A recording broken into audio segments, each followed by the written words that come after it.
right, this is CS50 and this is lecture 4. So we're here in beautiful Lowell lecture hall since Sanders is in use today. And we're joined by some friends that will soon be clear and present in just a moment. But before then, recall that last time we took a look at CS50 IDE. This was a new web-based programming environment, similar in spirit to CS50 Sandbox and CS50 Lab, but added a few features. For instance, what features did it add to you? To your capabilities. Yeah. What's that? The debugger. So debug 50, which opens that side panel that allows you to step through your code step by step and see variables. Yeah? Sorry, say again? Check 50 as well, which is a CS50 specific tool that allows you to check the correctness of your code, much like the teaching fellows would when providing feedback on it, running a series of tests that pretty much are the same tests that a lot of the homeworks will encourage you yourself to run manually, but it just automates the process. And anything else?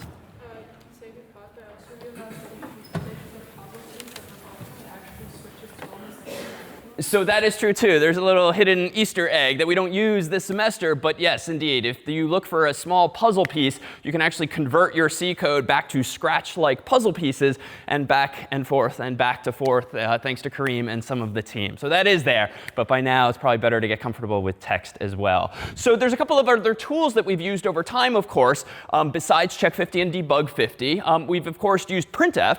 And when is printf useful?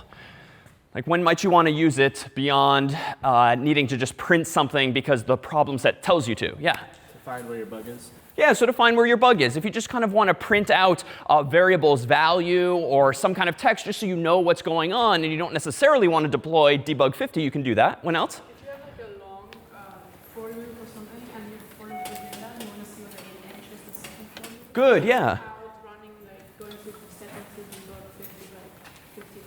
Indeed. Well, and realize, so you might want to use printf when you have maybe a nested loop and you want to put a printf in the inside loop so as to see when it kicks in. Of course, you could use debug 50, but you might end up running debug 50 or clicking next so many times that gets a little tedious. But do keep in mind, you could just put a breakpoint deeper into your code as well and perhaps remove an earlier breakpoint as well. And honestly, all the time, whether it's in C or other languages, do I find myself occasionally using printf just to type out printf in here just so that I can literally see if my code got to a certain point in here to see if something's printed. But the debugger you're going to find now and henceforth so much more powerful, so much more versatile. So if you haven't already gotten to the habit of using debug 50, by all means start and use those breakpoints to actually walk through your code where you care to see what's going on. So style 50, of course, checks the style of your code, much like the teaching fellows might. And it shows you in red or green what spaces you might want to delete, what spaces you might want to add, just to pretty things up so it's more readable for you and others. And then what about help 50? When should you instinctively reach for help 50? Yeah? When you don't understand the message. Exactly. Yeah, when you don't understand an error message. So you're compiling something, you're running a command, it doesn't really quite work, and you're seeing a cryptic error message. Eventually, you'll get the muscle memory and the sort of exposure to just know, oh, I remember what that means. But until then, run help 50 at the beginning of that same command, and it's going to try to detect what your error is and provide TF-like feedback on how to actually work around that. You'll see, too, on the course's website is a wonderful handout made by Emily Hong, one of our own teaching fellows, that introduces all of these tools and a few more and gets you into the habit of thinking about things as kind of a flow chart. If I have this problem, then do this. Else if I have this problem, do this other thing. So do check that out as well. But today, let's introduce really the last, certainly for C, of our command line tools that's going to help you chase down problems in your code. Last week, recall that we talked about memory a lot. We talked about malloc, allocating memory, and we talked about freeing memory and the like. But it turns out you can do a lot of damage when you start playing with memory. In fact, probably by now, almost everyone, segmentation fault. Yeah, so that's just one of the errors that you might run into. And frankly, you might have errors in your code now and henceforth that have bugs, but you don't even realize it because you're just getting lucky and the program is just not crashing or it's not freezing. But this can still happen. And so Valgrind is a command line program that is probably looks the scariest of the tools we've used, but you can also use it with help 50 that just tries to find what are called memory leaks in your program. Recall that last week we introduced malloc, and malloc lets you allocate memory. But if you don't free that memory by literally calling the free function, you're going to constantly ask your operating system, Mac OS, Linux, Windows, whatever, can I have more memory? Can I have more memory? Can I have more memory? And if you never literally hand it back by calling free, your computer may very well slow down or freeze or crash. And frankly, if you've ever had that happen on your Mac or PC, very likely that's what some human accidentally did. He or she just allocated more and more memory, but never really got around to freeing that memory. So Valgrind can help you find those mistakes before you or your users do. So let's do a quick example. Let me go into CS50 IDE, and let me go ahead and make one new program here. We'll call it memory.c, because we'll see later today how I might chase down those memory leaks. But for now, let's start with something even simpler, which all of you have maybe done by now, which is to accidentally touch memory that you shouldn't, changing it, reading it.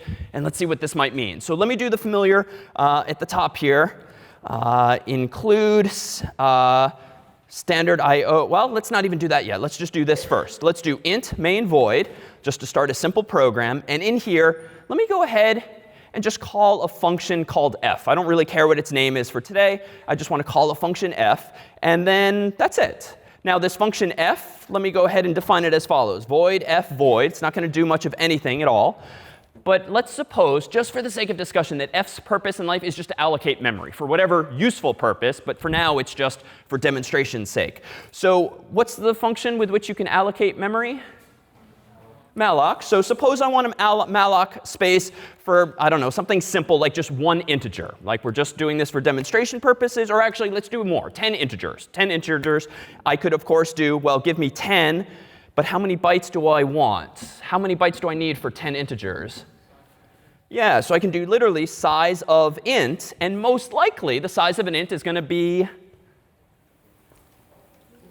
4, probably. On many systems today, it's just 4 bytes or 32 bits. But you don't want to hard code that lest someone else's computer not use those same values. So the size of an int. So 10 times the size of an int. Malloc returns what type of data?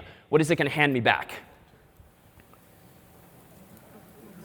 Yeah, it returns an address or a pointer, specifically the address, 100, 900, whatever, of the chunk of memory it just allocated for you. So if I want to keep that around, I need to declare a pointer, let's just call it x for today, that stores that address. Could call it x, y, z, whatever, but it's not an int that it's returning. It's the address of an int. And remember, that's what the star operator now means, the address of some data type. It's just a number. All right, so now if I were to first, let's clean this up. Turns out that to use malloc, I need to use standard lib.h. We saw that last week, albeit briefly. And then, of course, if I'm going to call f, what do I have to do to fix this code? Yeah, I need to declare it up here, or I could just move f's implementation up top. So I think this works, even though this program at the moment is completely stupid. It doesn't do anything useful, but it will allocate memory and now do something with it as follows. If I want to change the first value in this chunk of memory, well, how might I do that? Well, I've asked the computer for 10 integers, or rather space for 10 integers. What's interesting about malloc is that when it returns a chunk of memory for you, it's contiguous, back to back. And when you hear contiguous or back to back, what kind of data structure does that recall to mind? An array. So it turns out we can treat this just random chunk of memory like it's an array. So if we want to go to the first location in that array of memory, I can just do this and put in the number, say, 50. Or if I want to go to the next location, I can do this. Or if I want to do the next location, I can do this. Or if I want to go to the last location, I might do this. But is that good or bad?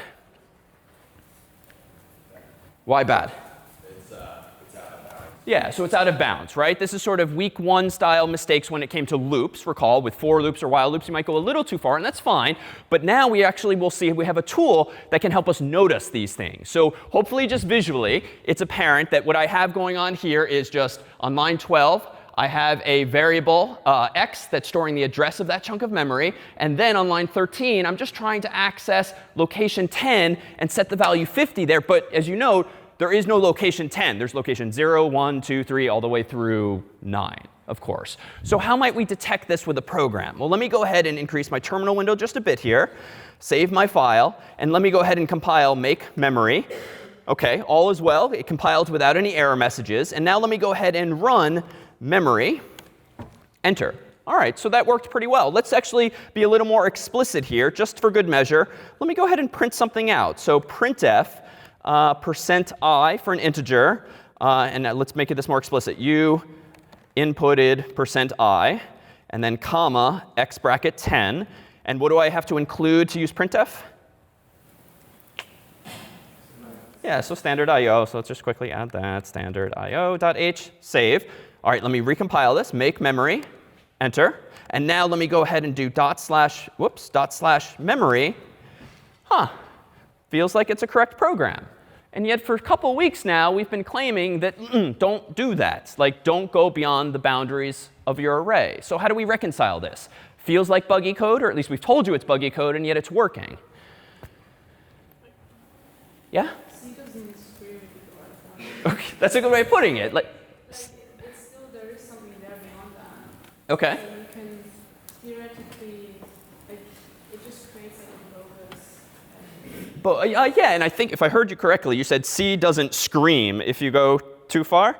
Yeah, OK, so that's a good way of putting it. Like, you can get lucky in C, and you can do something that is objectively, pedagogically, like technically wrong, but the computer's not going to crash, it's not going to freeze, because you just get lucky. Because often, for performance reasons, when you allocate, say, space for 10 integers, you're actually going to get a chunk of memory back that's a little bigger than you need. It's just not safe to assume that it's bigger than you need, but you might just get lucky. And you might end up having more memory that you can technically get away with touching or accessing or changing, and the computer's not going to notice, but that's not safe. Because on someone else's Mac or PC, their computer might just be operating a little bit differently than yours, and bam, that bug is going to bite them and not you. And those are the hardest, most annoying bugs to chase down, as some of you might have experienced, right? It works on your computer, but not a friend's, or vice versa.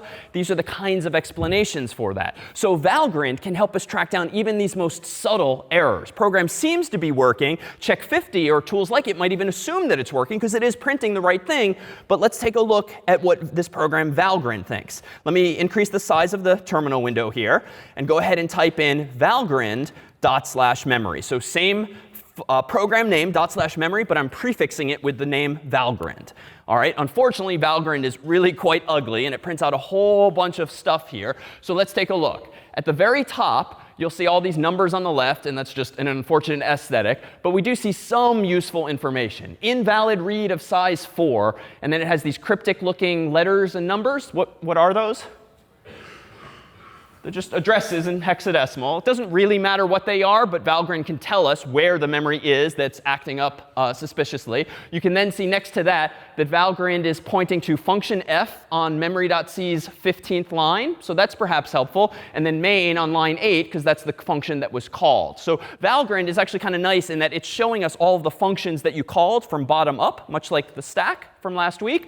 And so something's going wrong on line 15. And if we go back to that, let's see, line 15 was, well, sure enough, I'm actually trying to access that memory location. And frankly, I did it on line 14 as well. So hopefully fixing one or both of those will address this issue. So, and notice here, this frankly just gets overwhelming pretty quickly. And then, 40 bytes in one block are definitely lost in loss record. I mean, this is the problem with Valgrind, honestly. It was written some years ago, not particularly user-friendly, but that's fine. We have a tool to address this. Let me go ahead and rerun Valgrind with help 50, enter, and see if we can't just assist with this. All right, so still the same amount of black and white input, but down here now, help 50 is noticing, I can help you with an invalid write of size 4.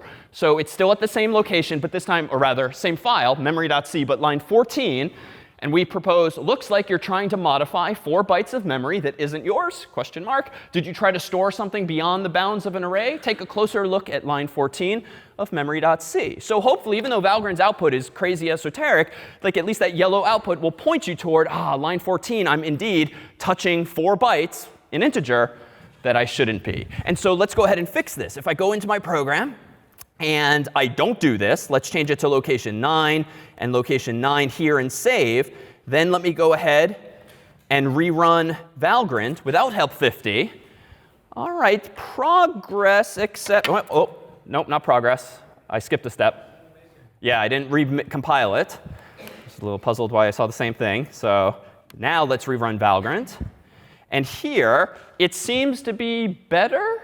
So I don't see that same error message up at the very top like we did before. But notice here, 40 bytes in one blocks. OK, that was bad grammar in the program, but are definitely lost in loss record 1 of 1. So I still don't quite understand that. No big deal. Let's go ahead and run help 50 and see what the second of 2 errors apparently is here.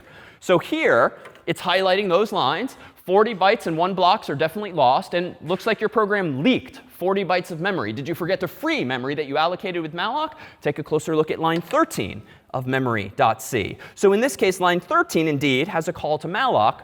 So what's the fix for this problem? Per help 50 or your own intuition? What do I have to add to this program? Yeah, free. And where does that go? Right here. So we can free the memory. Why would this be bad? Exactly. We're freeing the memory, which is like saying to the operating system, I don't need this anymore. And yet 2 lines later, we're using it again and again. So bad. We didn't do that mistake last week. But you should only be freeing memory when literally you're ready to free it up and give it back, which should probably be at the end of the program. So let me go ahead and resave this, open up my terminal window, recompile it this time. And now let me run Valgrind one last time without help 50. And still a little verbose, but 0 errors from 0 contexts. That sounds pretty good. And moreover, it also explicitly says all heap blocks were freed. And recall that the heap is that chunk of memory that we drew visually up here, which is where malloc takes memory from. So done. So this is kind of the mentality with which to have when approaching the correctness of your code. Like it's one thing to run sample inputs or run the program like I did, all looked well. It's one thing to run tools like check 50, which we humans wrote, but we too are fallible certainly, and we might not think of anything. And thankfully, smart humans have made tools that at first glance might be a little hard to use, like debug 50, as is Valgrind now. But they ultimately help you get your code 100% correct without you having to like struggle visually over just staring at the screen. And we see this a lot in office hours, honestly. A lot of students, to their credit, sort of reasoning through, staring at the screen, just trying to understand what's going wrong. But they're not taking any additional input other than the characters on the screen. You have so many tools that can feed you more and more hints along the way. So do acquire those instincts. Any questions on this? Yeah? Professor, if you had a main function that took arguments, would you run Valgrind with those arguments as well? Yes, indeed. So Valgrind works just like debug 50, just like help 50. If you have command line arguments, just run them as usual, but prefix your command with Valgrind or maybe even help 50 Valgrind to help one with the other. Good question. Other thoughts? Yeah? Where does the data go? Good question. So at the end of the day, think about what's inside the computer, which is just something like this. So physically, it's obviously still there.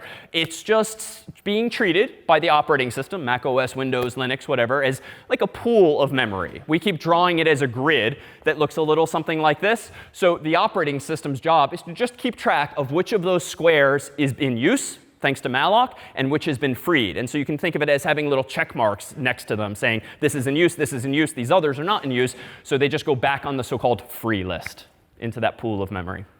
Good question. If you take a higher level course on operating systems, in fact, or CS51 or 161 at Harvard, you'll actually build these kinds of things yourself and implement tools like malloc yourself. Yeah? Good question. Why did we have to allocate memory in this case? We did not. This was purely, as mentioned, for demonstration purposes. If we had some program in which we wanted to allocate some amount of memory, then this is how we might do it. However, a cleaner way to do all of this would have been to say, hey, computer, give me 10 integers like this and not have to worry about memory management. And that's where we began in week 1, just using arrays on the stack, so to speak, not using malloc at all. So the point is only that once you start using malloc and free and memory more generally, you take on more responsibilities than we did in week 1. Good question. Any others? No? All right. So turns out there's one more tool in all seriousness. This is a thing.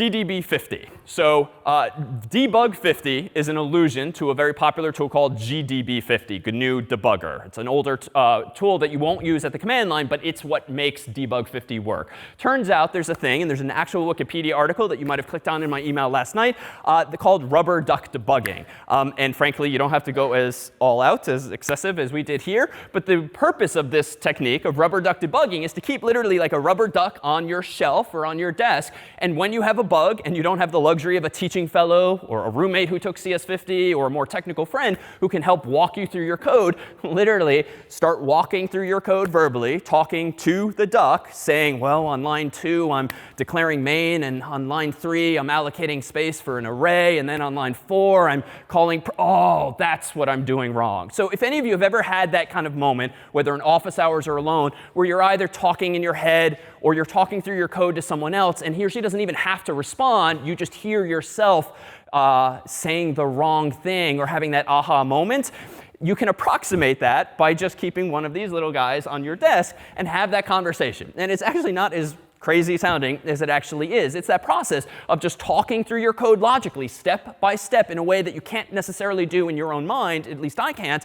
When you hear yourself say something wrong or that didn't quite follow logically, bam, you can actually have that aha moment. So on the way out today, by all means, take any one of these ducks. That took quite a long time for Colton to lay out today. And we'll have more at office hours in the weeks to come if you would like. So some of you might recall such a duck from Courier House last year, too, which was a cousin of his as well. All right, so that is rubber duck debugging. Now, last week, recall that we began to take off training wheels. We'd used for a few weeks the CS50 library, and that's kind of in the past now. That was just a technique, a tool, via which we could get user input a little more pleasantly than if we actually started dealing with memory early on. And we revealed last week that a string, quote unquote, is just what underneath the hood in C? Wait, say again? An array of characters, and even more specifically, it's a synonym, string, for what actual data type? Char star, as we've called it. So a char star is just the computer scientist way of describing a pointer to a character, or rather the address of a character, which is functionally equivalent to saying an array of memory or a sequence of memory, but it's kind of the more precise, more technical way of describing it. And so now that we know that we have char stars underneath the hood, well, where is all of that coming from? Well, indeed, it maps directly to that memory. We keep pointing out that something like this is inside of your computer, and we can think of the memory as just being chunks of memory, all of whose bytes are numbered, 0 on up to 2 gigabytes or 2 billion, whatever the value might be. But of course, last week we pointed out that you think about this memory not as being hardware per se, but as just being this pool of memory that's divided into different regions. The very top of your computer's memory, so to speak, is what we call the text segment. And what goes in the text segment of your computer's memory when you're running a program? Text is like poor choice of words, frankly, but what is it? Say again? Not the file headers in this case. This is in the context of running a program, not necessarily saving a file. Yeah? Not string literals here, but they're nearby, actually, in memory.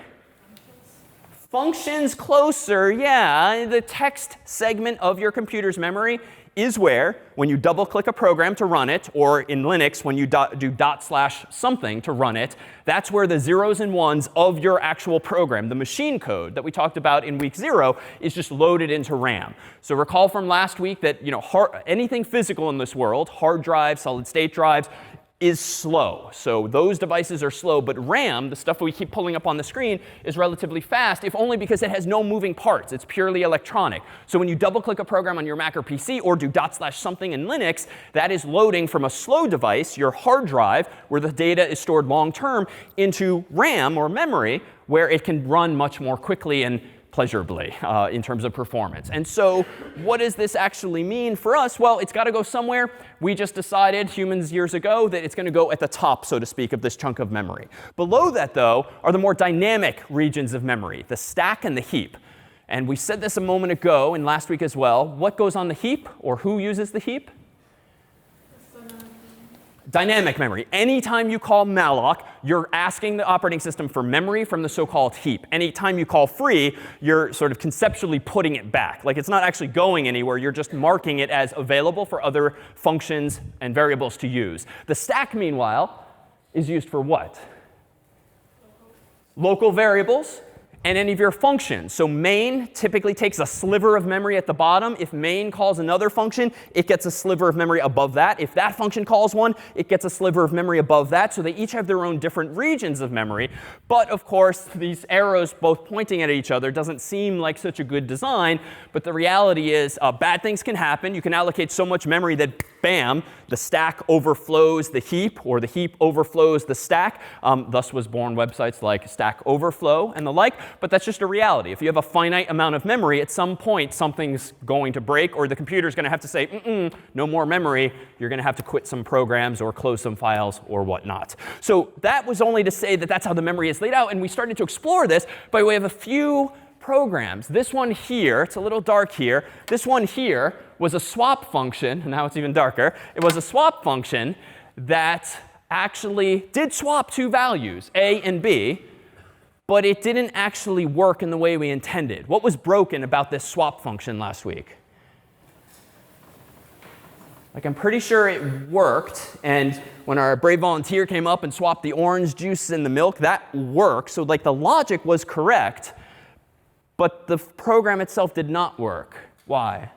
Change the values of copy variables. Exactly. It changed values in the copies of the variable. So recall that when main was the function we called and it had two values, x and y, that chunk of memory was here, that chunk of memory was here, and it had like the numbers 1 and 2. But when it called the swap function, that got its own chunk of memory. So main was at the bottom, swap was above that. It had its own chunks of memory called a and b, which initially got the values 1 and 2. 1 and 2 were indeed successfully swapped, but that had no effect on x and y. So we fixed that with the newer version of this program. Of course, it looked a lot more cryptic at first glance, but in English, could someone just describe what it is that happened in this example that was more correct?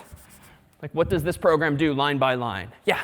Instead of passing copies of the variables, you pass pointers to their addresses. Exactly. Instead of passing the values of the variables, thereby copying them, it passes the addresses of those variables. So that's like saying, I don't technically care where it is in memory, but I do need to know that it is somewhere in memory. So instead of passing an x and the number 1, let's suppose that x is at location 100, my go-to example. It's actually the number 100 that's going to go there. And if y is at the location like 104, well, it's 104 that's going to go there, which are not the values we want to swap. But those are sort of like little maps, or breadcrumbs, if you will, that lead us to the right location, so that when we execute this code, what we're ultimately swapping in those 3 lines is this, and all along the way, recall, we're using a temporary variable there that can be just thrown away after. So that's what pointers allowed us to do, and that's what allowed us to actually change values on the so-called stack, even by calling another function. All right, any questions then on where we left off last time with the stack and with swap? No? All right, so recall we introduced Binky as well, who lost his head at one point. But why? What went horribly, horribly awry with this scene from last week's film from Stanford? Binky was doing everything correctly, right? Like moving values, 42 was successful, and then, yeah. Trying to dereference something that wasn't pointing to I wasn't pointing to any address. Exactly. He tried to dereference a pointer, an address that wasn't actually pointing to a valid address. Recall that this was the line in code in question that was unlucky and bad. Star y means go to the address in y and do something to it, set it equal to the number 13. But the problem was that in the code we looked at last week, all we did at the start was say, hey, computer, give me a pointer to an int and call it x. Do the same and call it y. Allocate space and point x at it, but we never did the same for y. So whereas x contained, last week, the address of an actual chunk of memory, thanks to malloc, what did y contain at that point in the story, the yellow line there? What did y contain? What value?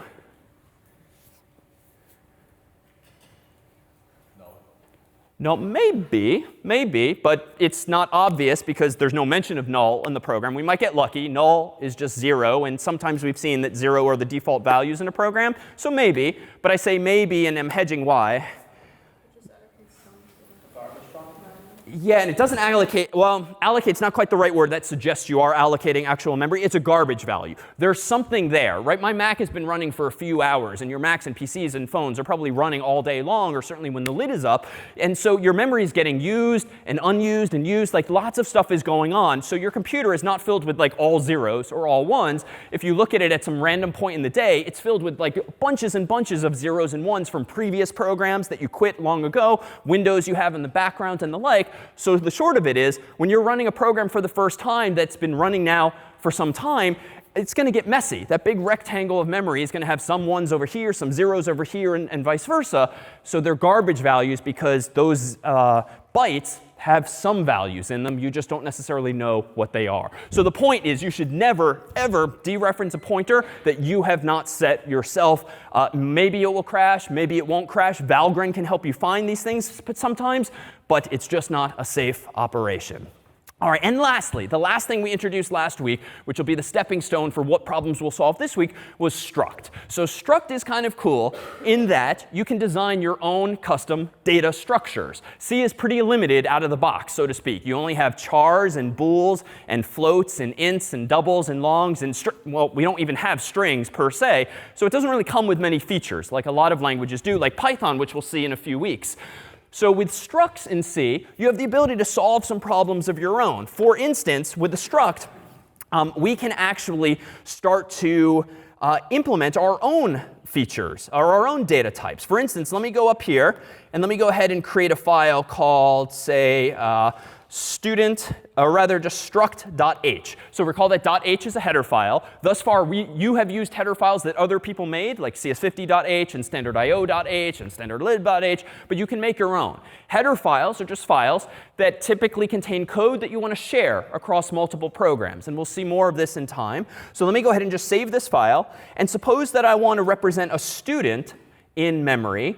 A student, of course, is probably going to have what, like a for instance, how about a string for their name, a string for their dorm, but string is kind of 2 weeks ago. Let's call this char star, and let's call name char star.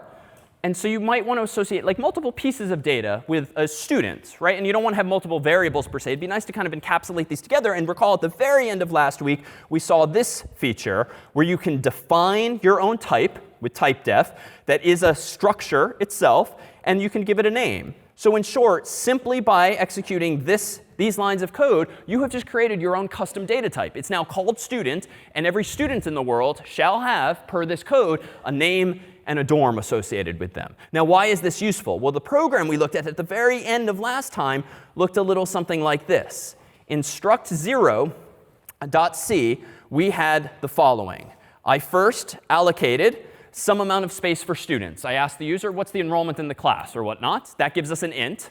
And then we allocated an array of type student called students, plural. This was an alternative, recall, to doing something like this. String names enrollment and string dorms enrollment, which would work. You could have two separate arrays, and you just have to remember that name 0 and dorm 0 is the same human.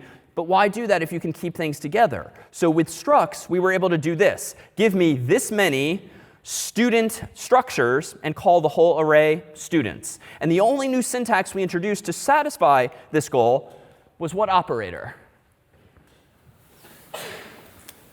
The dot. Yeah, so in the past, recall from like week 2, we introduced arrays, and arrays allow you to use square bracket notation. So that is no different from a couple of weeks back. But if your array is not storing just integers or chars or floats or whatever, it's actually storing a structure like a student. You can get at that student's name by literally just saying dot name, and you can get at their dorm by doing dot dorm. And then everything else is the same. This is what's called encapsulation. And it's kind of like a fundamental principle of programming where if you have some real world entity, like a student, and you want to represent students with code, yeah, you could have a bunch of arrays that all have called names, dorms, emails, phone numbers, but that just gets messy. You can instead encapsulate all of that related information about a student into one data structure so that now you have, per week 0, an abstraction. Like a student is an abstraction. And if we break that abstraction, what is a student actually? Not in the real world, but in our code world here. Student is an abstraction. It's a useful word all of us can kind of agree means something. But technically, what does it apparently mean? A student is actually a name in a dorm, which really kind of is diminutive to everyone in this room. But we've distilled it in code to just those two values. So there we have encapsulation. You're kind of encapsulating together multiple values, and you're abstracting away just to have a more useful term, because no one's going to want to talk in terms of lines of code to describe anything.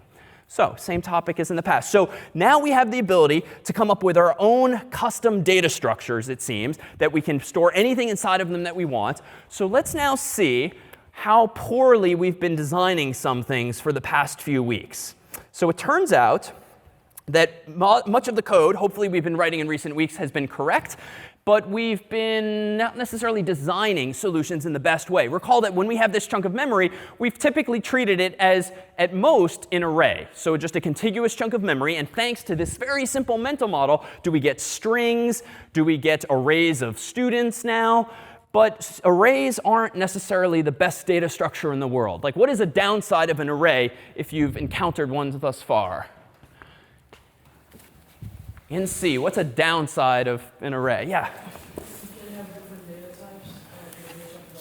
Can or cannot? You cannot. That is true. So in C, you cannot mix data types inside of an array. They must all be ints. They must all be chars. They must all be students. It's a bit of a white lie, because technically you can have something called a void star, and you can actually map. But yes, that is true, though, strictly speaking. Cannot mix data types. Though, frankly, even though other languages let you do that, it's not necessarily the best design decision. But sure, a limitation. Other thoughts? Yeah?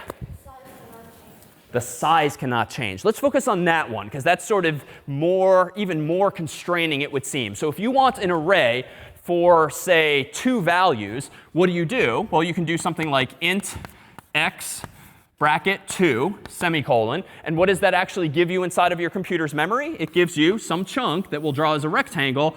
This is location 0. This is location 1. Suppose that, a few minutes later you change your mind. Oh, darn, I want to type in a 3rd value. Or I want to add another student to the array. Where do you put that? Well, you don't. If you want to add a 3rd value to an array of size 2, what's your only option in C? Make a new array. You make a new array. So literally, and if this array had the number like 42 and this had the number 13, the only way to add a 3rd number is to allocate a 2nd array, copy the values into the same locations, 42, 13, and then we'll add another value, 50. And then, so that you're not using up twice as much space almost permanently, now you can sort of free somehow or stop using that chunk of memory. So that's fine. It's correct what we just did. But what's the running time of that process? A couple weeks ago, we started talking about efficiency in design. What's the running time of resizing an array? Say again?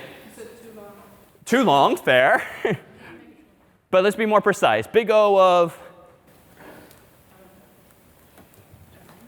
what? N. What's N? Oh, OK, true. But what does N represent?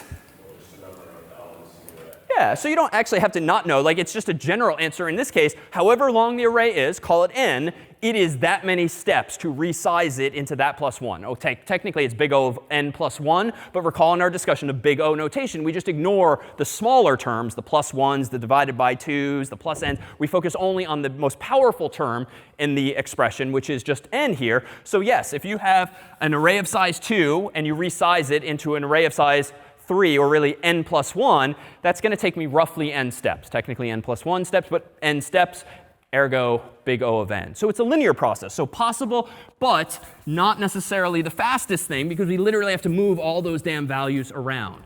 So what would be better than this? And if you've programmed before, you might have the right instincts already. How do we solve this problem? Yeah? Would you allocate more memory at the end of the array? Reallocate more memory at the end of the array. So it turns out C does have a function called realloc, perfectly, if non-obviously named, that reallocates memory. And if you pass it the address of a chunk of memory you've allocated, and the operating system notices, oh, yeah, you got lucky. I've got more memory at the end of this array. It will then allocate that additional RAM for you and let you use it. Or worst case, if there's nothing available at the end of the array in memory because it's being used by something else in your program, that's fine. Realloc will take on the responsibility of creating another array somewhere in memory, copying all of that data for you into it, and returning the address of that new chunk of memory. Unfortunately, that's still linear. Yeah? Is this all being done in the heap? This is all being done in the heap. Malloc and realloc in free all operate on the heap. Yes. So that is a solution, but it doesn't really speak to the efficiency. Yeah? Did you use linked list? Yeah, what is a linked list? Go ahead. Oh. It's when you have like an element that points to like different elements. OK, points to other elements. Yeah, so let me speak to like what's the fundamental issue here. The fundamental problem is that much like painting yourself into a corner, so to speak, as the cliche goes, with an array, you're deciding in advance how big the data structure is and committing to it. Well, what if you just do the opposite? Don't do that. If you want initially room for just one value, say one integer, only ask the computer for that. Give me space for one integer, and I'll put my number 42 in here. And then if and only if you want a second integer, do you ask the computer for a second integer. And so the computer, as by a malloc or whatnot, will give you another one, like the number 13. And if you want a third, just ask the same question of the operating system, each time just getting back one chunk of memory. But there's a fundamental gotcha here. There's always a trade-off. So yes, this is possible. You can call malloc 3 times, each time asking for a chunk of memory of size 1 instead of size 3, for instance. But what's the price you pay? Or what problem do we still need to solve? Yeah? Yeah, they're not being stored next to each other. So even though I can think of this as being the first element, the second, and the third, you do not have, in this story, random access to elements. And random access, ergo random access memory or RAM, just means that arithmetically, like mathematically, you can jump to location 0, location 1, location 2 randomly or in constant time, just instantly. Because if they're all back to back to back, all you have to do is like add 1 or add 4 or whatever to the address, and you're there. But the problem is, if you're calling malloc again and again and again, there's no guarantee that these things are even going to be proximal to one another. These second chunks of memory might end up, if this is the big chunk of memory we've been talking about, where the heap's up here and the stack's down here, 42 might end up over here. The next chunk of memory, 50, might end up over here. The third chunk might end up over here. So there, you can't just jump from location 0 to 1 to 2, because you have to somehow remember where location 0 and 1 and 2 are. So how do we solve this? Even if you haven't programmed before, like what would a solution be here?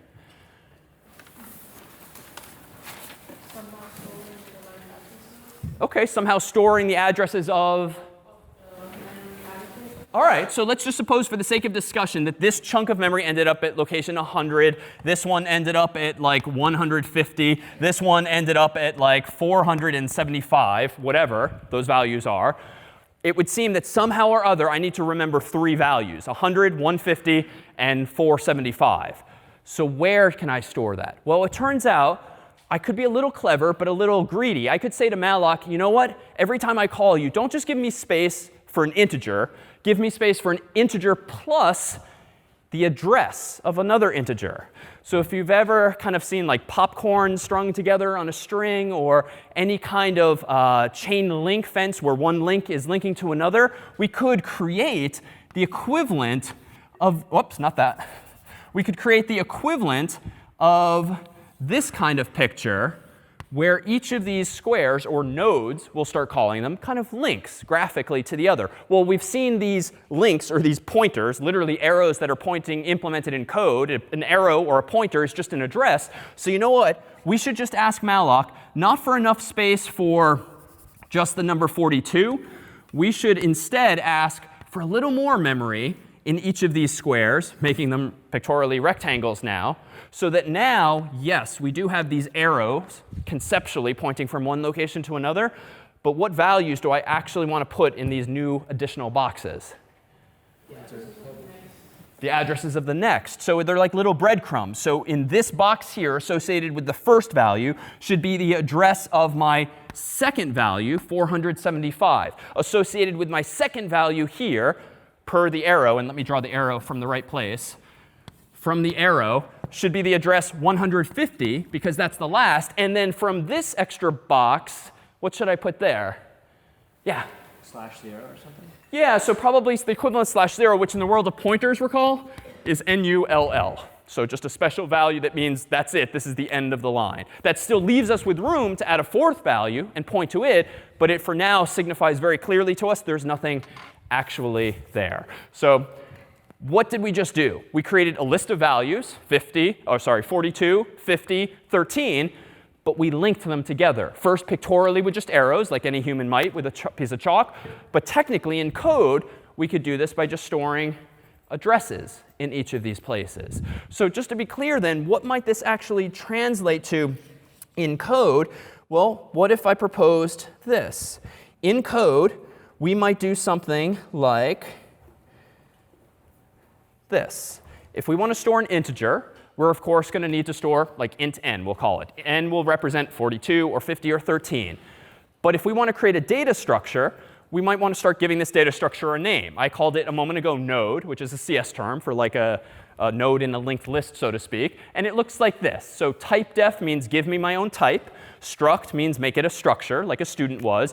And then node was going to be the name of this thing. And I'll explain in a moment why I have the word node twice this time.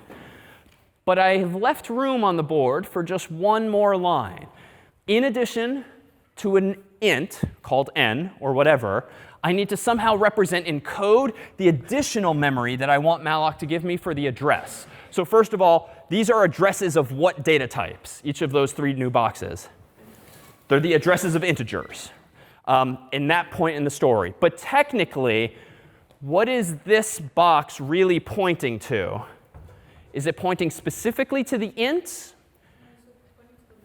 It's pointing to that whole chunk of memory, if you will. So if you start thinking about each of these rectangles as being a node and each of the arrows as pointing to another node, we need to somehow express, I need to somehow store a pointer to a node.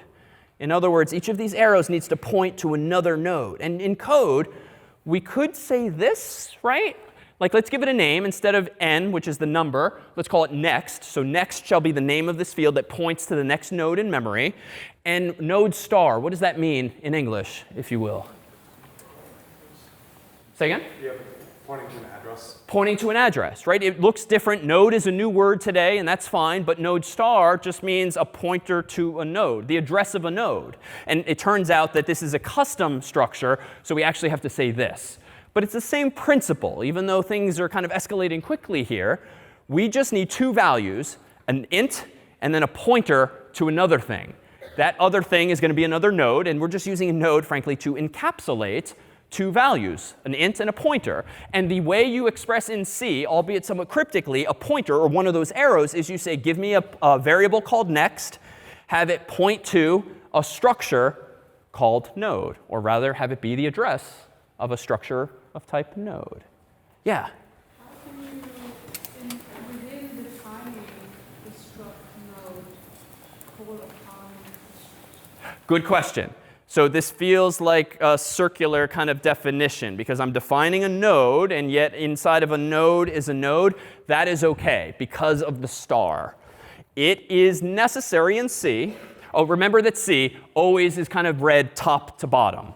So accordingly, this very first line of code here, typedef struct node, at that point in the story, when Clang has read that line, it knows that a phrase struct node exists. That's why you say node. Exactly. Exactly. We didn't need to do this with student because there were no pointers involved to other students. But yes, in this case. So in short, this tells Clang, hey, Clang, give me a structure called node. And then in here, we say, hey, Clang, each of those nodes shall have two things, an integer called n and a pointer to another one of these data structures of type node, and call the whole thing node. Whew. It's a bit of a mouthful. But all this is the following. Let me go ahead and erase all of this. All this data type is, if we get rid of the picture we drew on the fly there, is this says, hey, Clang, give me a data structure that Pictorially looks like this. It's divided into two parts. The first part is called n. The second type is called next. This data type is of type int. This is a pointer to another such node. And that's it. Even though the code looks complex, the idea is exactly that. Yeah? Where you declared node as a struct in the first line, why do you have to say struct node again? Good question. The reason is as just came up a moment ago, Clang and C in general are kind of dumb. They just read code top to bottom. And the problem is you have to declare the name of this structure as being a struct node before you actually use it. It's similar in spirit to our discussion of prototypes, why functions need to be mentioned way up top. This just says to Clang, give me a type called struct node. You don't know what it's going to look like yet, but I'll finish my thought later. And then in here, we're just telling Clang inside of that node should be an integer as well as a pointer to the very type of thing I'm in the middle of defining. But if I had left off the word node up there and just said struct, you couldn't do that because it hasn't seen the word node yet. That's all. Other questions? All right, so if I now have a data structure called node, I can use it to kind of stitch together these linked lists. And maybe just to vary things a little bit and to start giving away some ducks, would folks be comfortable with volunteering to solve a problem here? Yeah? OK, come on up. 1, 2. Sure. Or you can take a duck and run. OK, 1, 2. How about 3? Come on over here. 3. So if you want to be our first pointer, come on, you can be number 5. Come on over here. You want to be number 9. And one more volunteer. Come on over here. Yeah. All right. So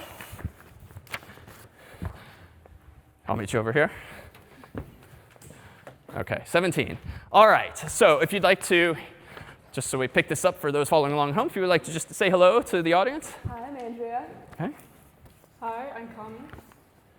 Hi, I'm Keon.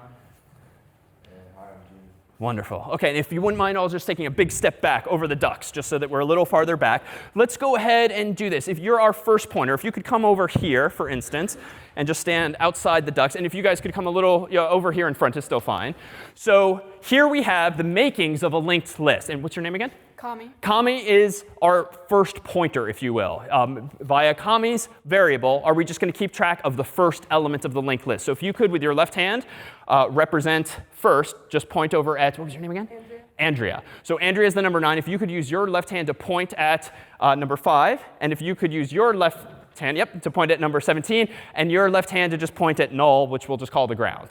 So you don't want to just point it randomly, because that would be like following a bogus pointer. So here means null. All right, so this is a linked list. All you need to store a linked list of 3 values is 3 nodes, inside of which are 3 integers, and their left hands represents that next pointer, so to speak. Kami's a little different in that she's not holding a value. She's not holding an integer, rather holding just the name of the variable first. So you're the only one that's different here fundamentally. So suppose I want to insert like the number 20. Could someone volunteer to be the number 20? OK, come on up.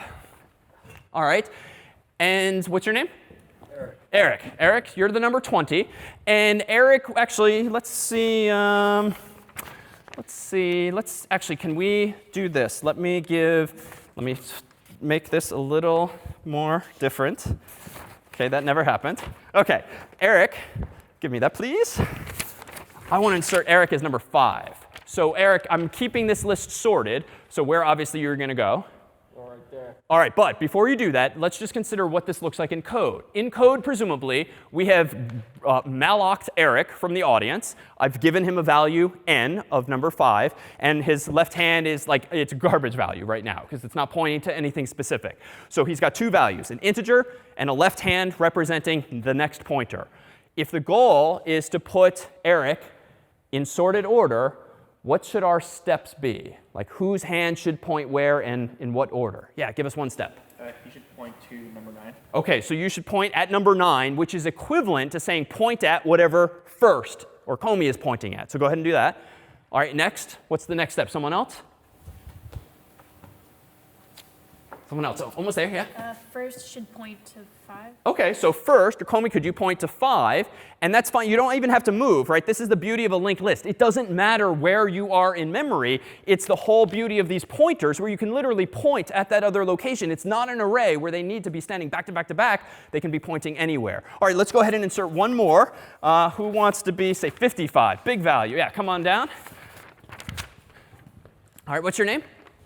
Keon, OK, so come on over. So we've just mallocked Keon from the audience. I've given him his n value of 55. His left hand is just some garbage value right now. How do we insert Keon in the right order? Where is he obviously supposed to go? In sorted order, he obviously belongs at the end. But here is the catch with a linked list. Just like when we've discussed searching and sorting in the past, a computer is pretty blind to all but just one value. And the linked list at the moment, like I don't know that these 4 exist. All I know really is that Comey exists, because via this first pointer is the only access to the rest of the elements. And so what's cool about a linked list, but perhaps not obvious, is that the most important value is the first, because from the first value you can get to everyone else. It's not useful, for me to remember Andrea alone, because if I do, I've just lost track of Comey, and more importantly, because of his number, Eric. So all I have to do really is remember Comey. So if the goal now is to insert number 55, what step should come first? No pun intended. Say again? Finding the first space. OK, finding the first space. So I'm going to start at Comey, and I'm going to follow this pointer, number 5. Does 55 belong here? No. So I'm going to follow this pointer and get to Andrea. Does 55 belong here? No. I'm going to follow her pointer and 22, does it belong here? No. I follow this pointer. 26, no. But you have a free hand, it turns out. So what step should come next? We could have you point at 55, and now done. So relatively simple, but what was the running time of this?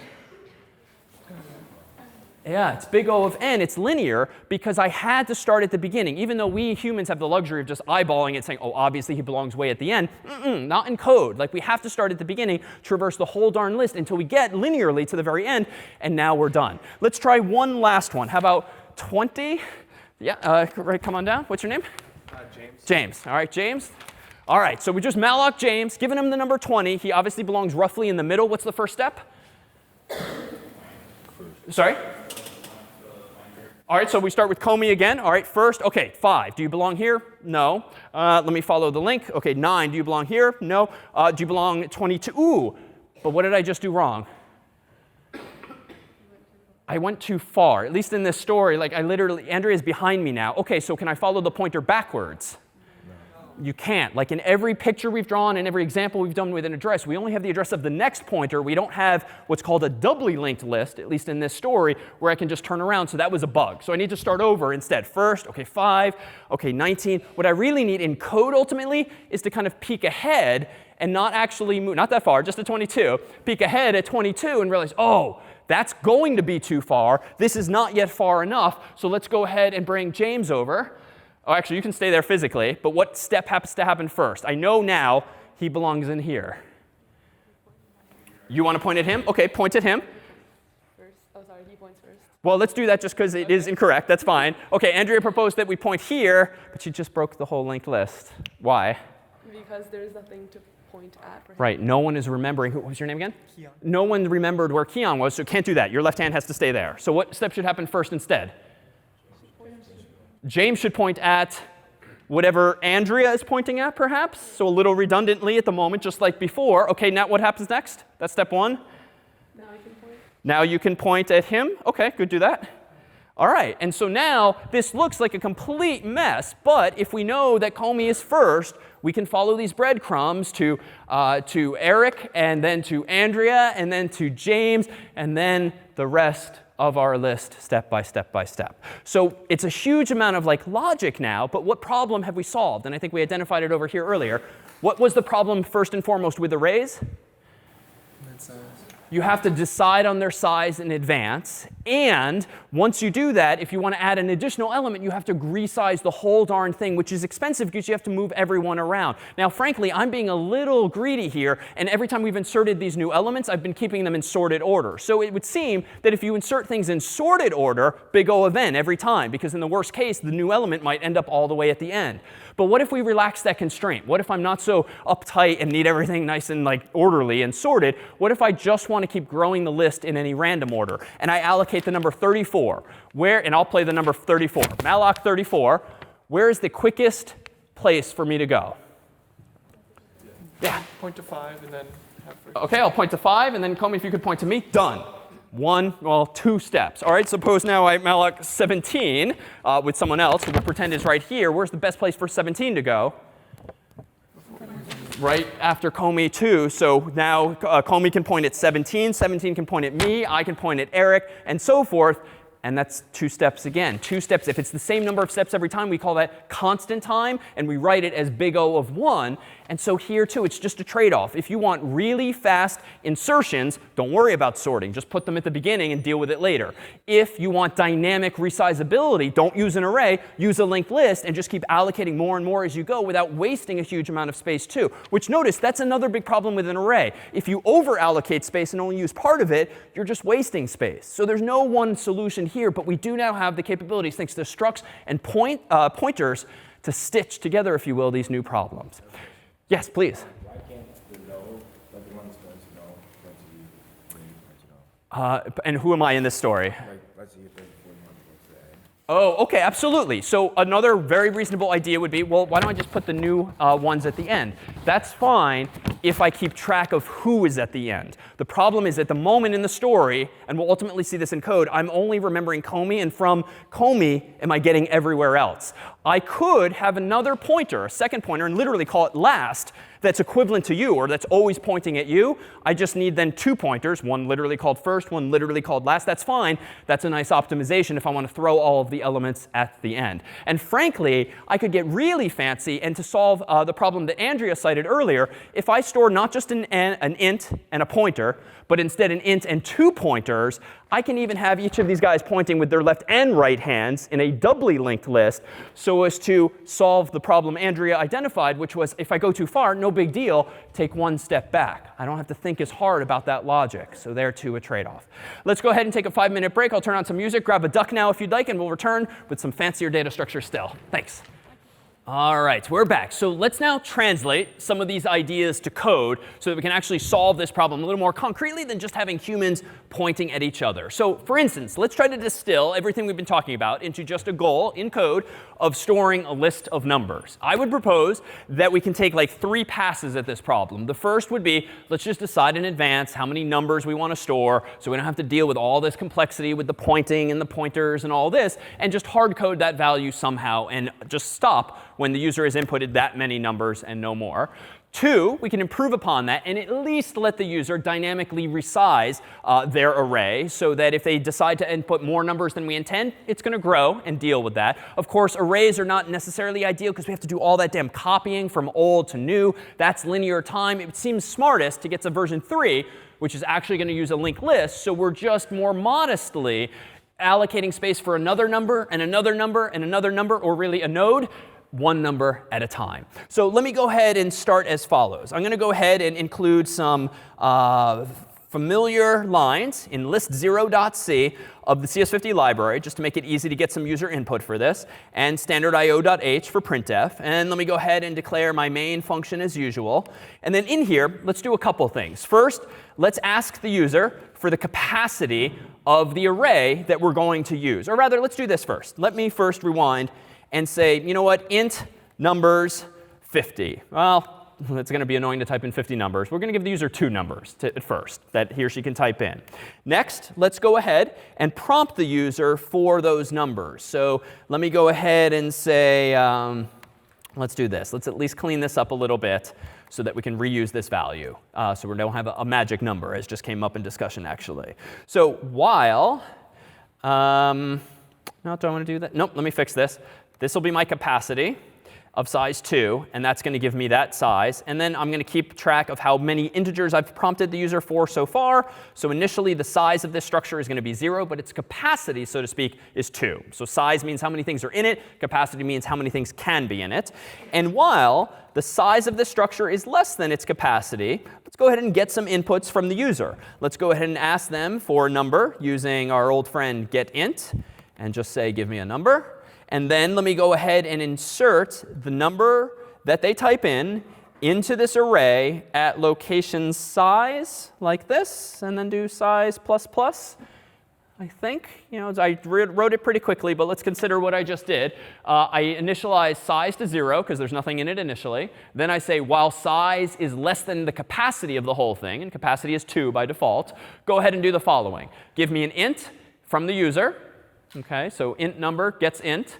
Then put at location size in my numbers array whatever the human typed in, number, and then increment size with plus plus.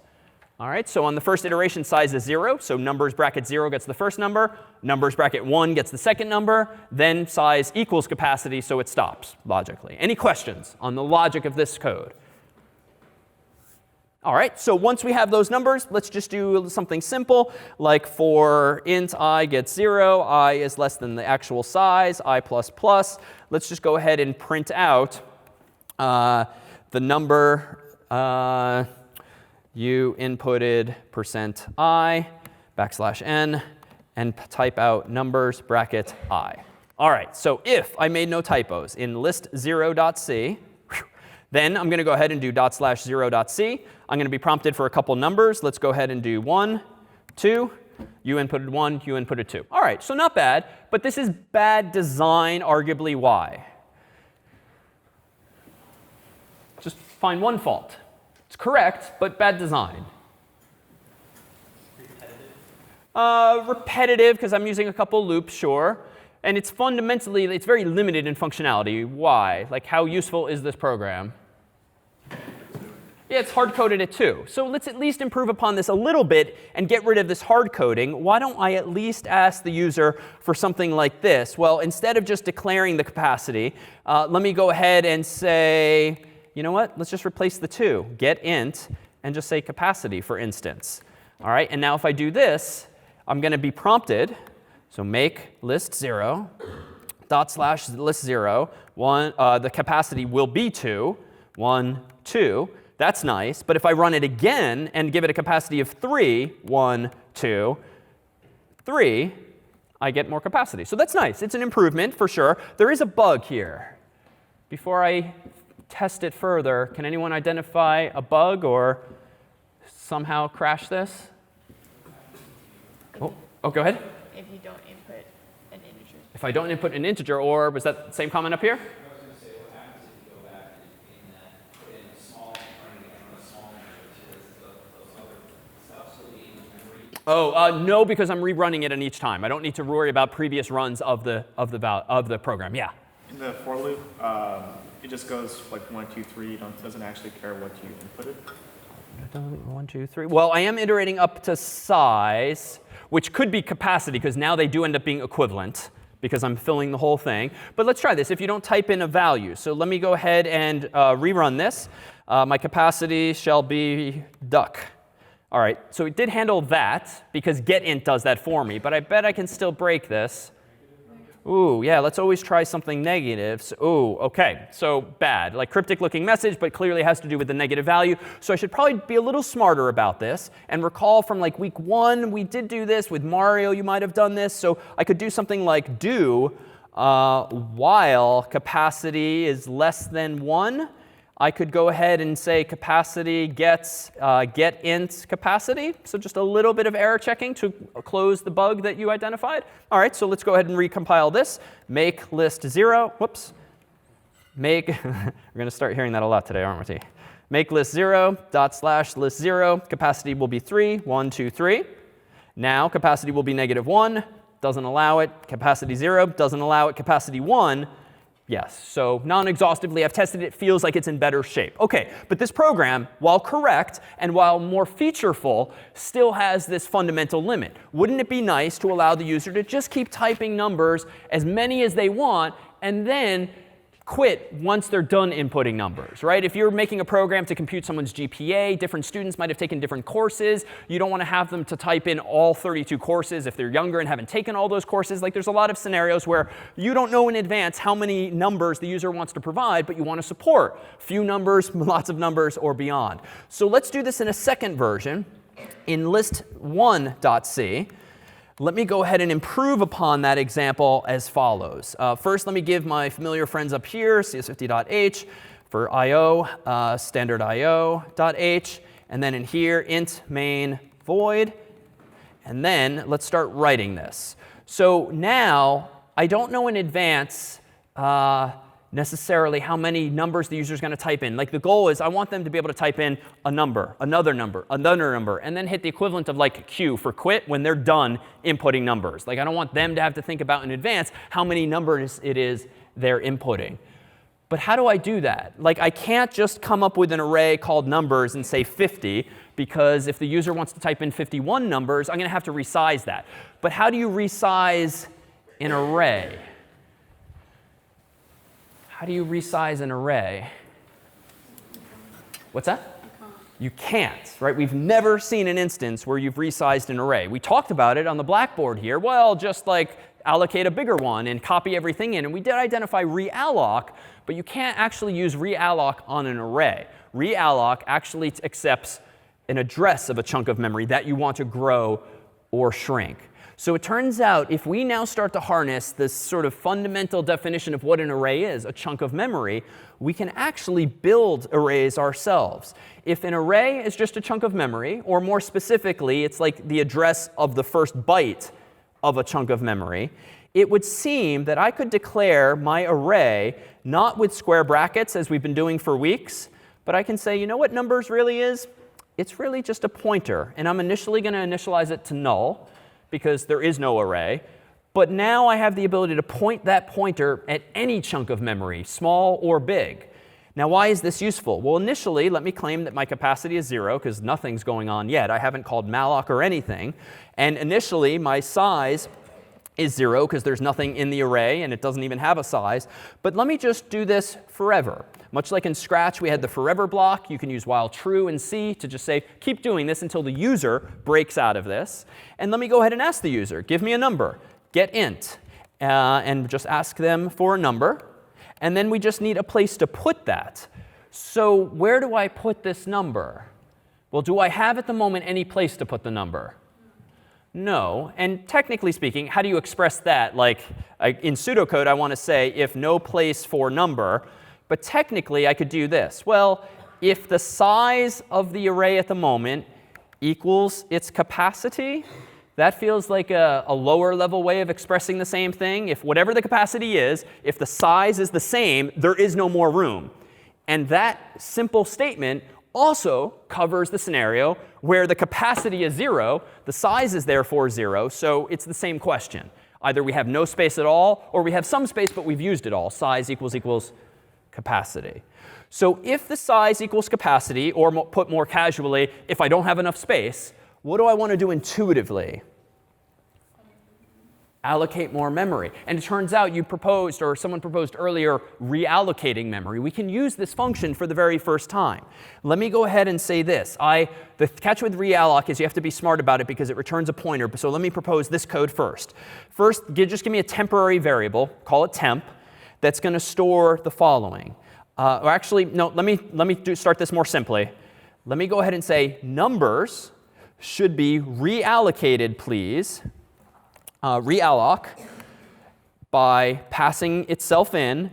And this time, give me the size of an int times, how many ints do I want this time? How many numbers did the human just input, presumably? Just one, right? Because literally we've only called get it once in this story. So whatever the size of this array is now, we need to increase it by 1. That's all. So this line of code here is saying, hey computer, go ahead and reallocate this array from whatever its current size is and make it this size instead. The size of whatever it is plus 1 times the size of an int, because that's what we're trying to store is an int. So we have to do that multiplication. And realloc, as mentioned earlier, is pretty fancy. It's going to take in a pointer, whatever chunk of memory you've already allocated. And it's going to then reallocate a bigger chunk of memory. Hopefully, what's going to happen is this. If your chunk of memory initially looks like this, it's going to hopefully notice, oh, this memory's free. Let me just give you back the same address. So if this is address 100 and you get lucky and this address is also available, the realloc function is going to remember that for the operating system. It's going to return the number 100 again, and you're good to go. You can safely touch memory here. Or if this is in use already, this chunk of memory, and therefore, yeah, we can't fit another byte there because some other code you wrote is using that memory, but there is twice as much memory available down here. What realloc will do is if you've stored the number 50, it will handle the process of copying 50 to the new value. This is going to be left as a garbage value for you to deal with, and it's going to return to you the address of the new chunk of memory, having done the copying for you. So even though it's technically reallocating the array, it's not necessarily just going to grow it. It might relocate it in memory to a bigger chunk and then give you the new address of that memory. Question?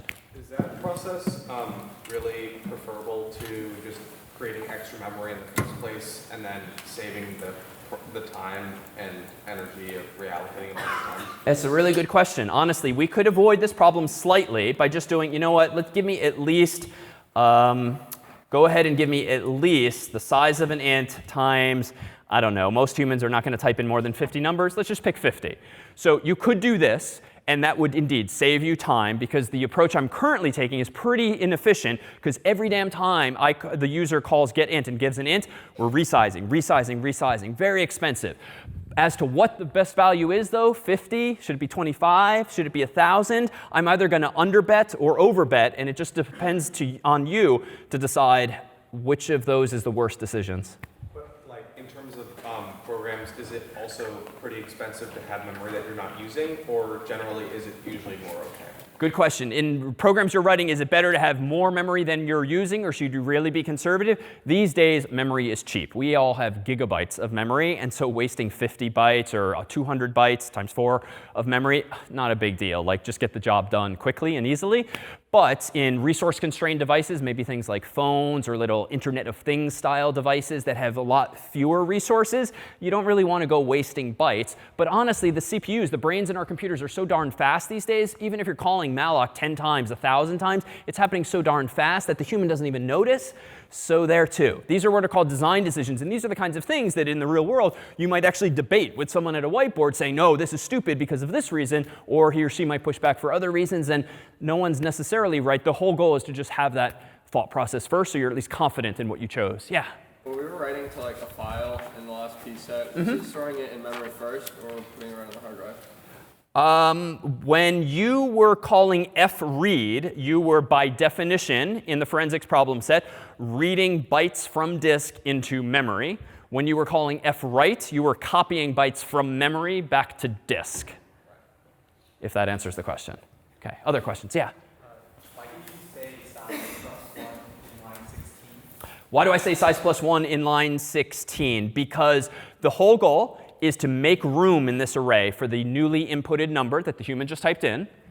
And so whatever the current size of the array is, I clearly need one more space.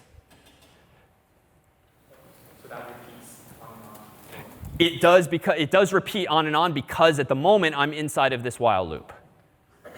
So we do need to ask a question. When is the human done inputting? And it turns out, and this is non-obvious, and it's not the best user experience on a keyboard for the human, but we can actually detect the following sentiment.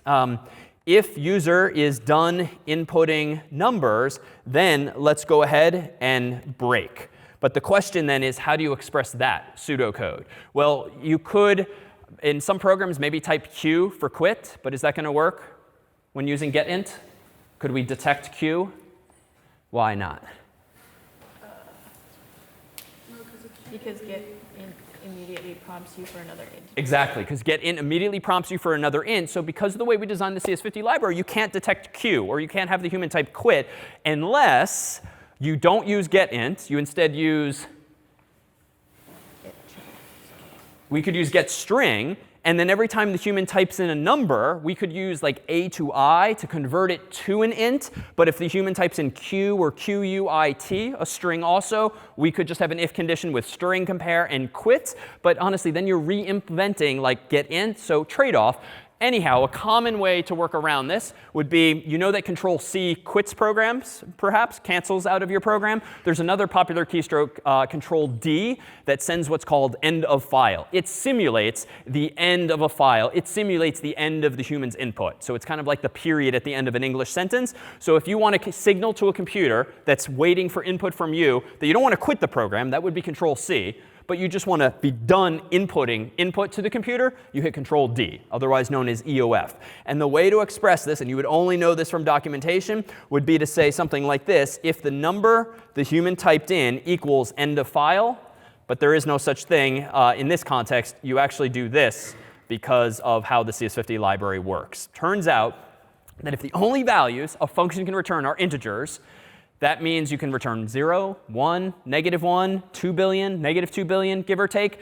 What humans did for years with old programming languages is they just steal one or few numbers. For instance, you steal like the number 2 billion and call it int max, the maximum integer, and you just say you can never actually type 2 billion because we are using that as a special value to signify that the human hit Control-D. Or you could do -2 billion, or you could do 0 or 50, but at some point you have to steal one of the 4 billion available numbers to use as a sentinel value, a special value that you can then check for as a constant. So anyhow, this just means when the user's done typing input, go ahead and break out of this while loop. And as an aside, let me fix one thing. It turns out things can go wrong with realloc.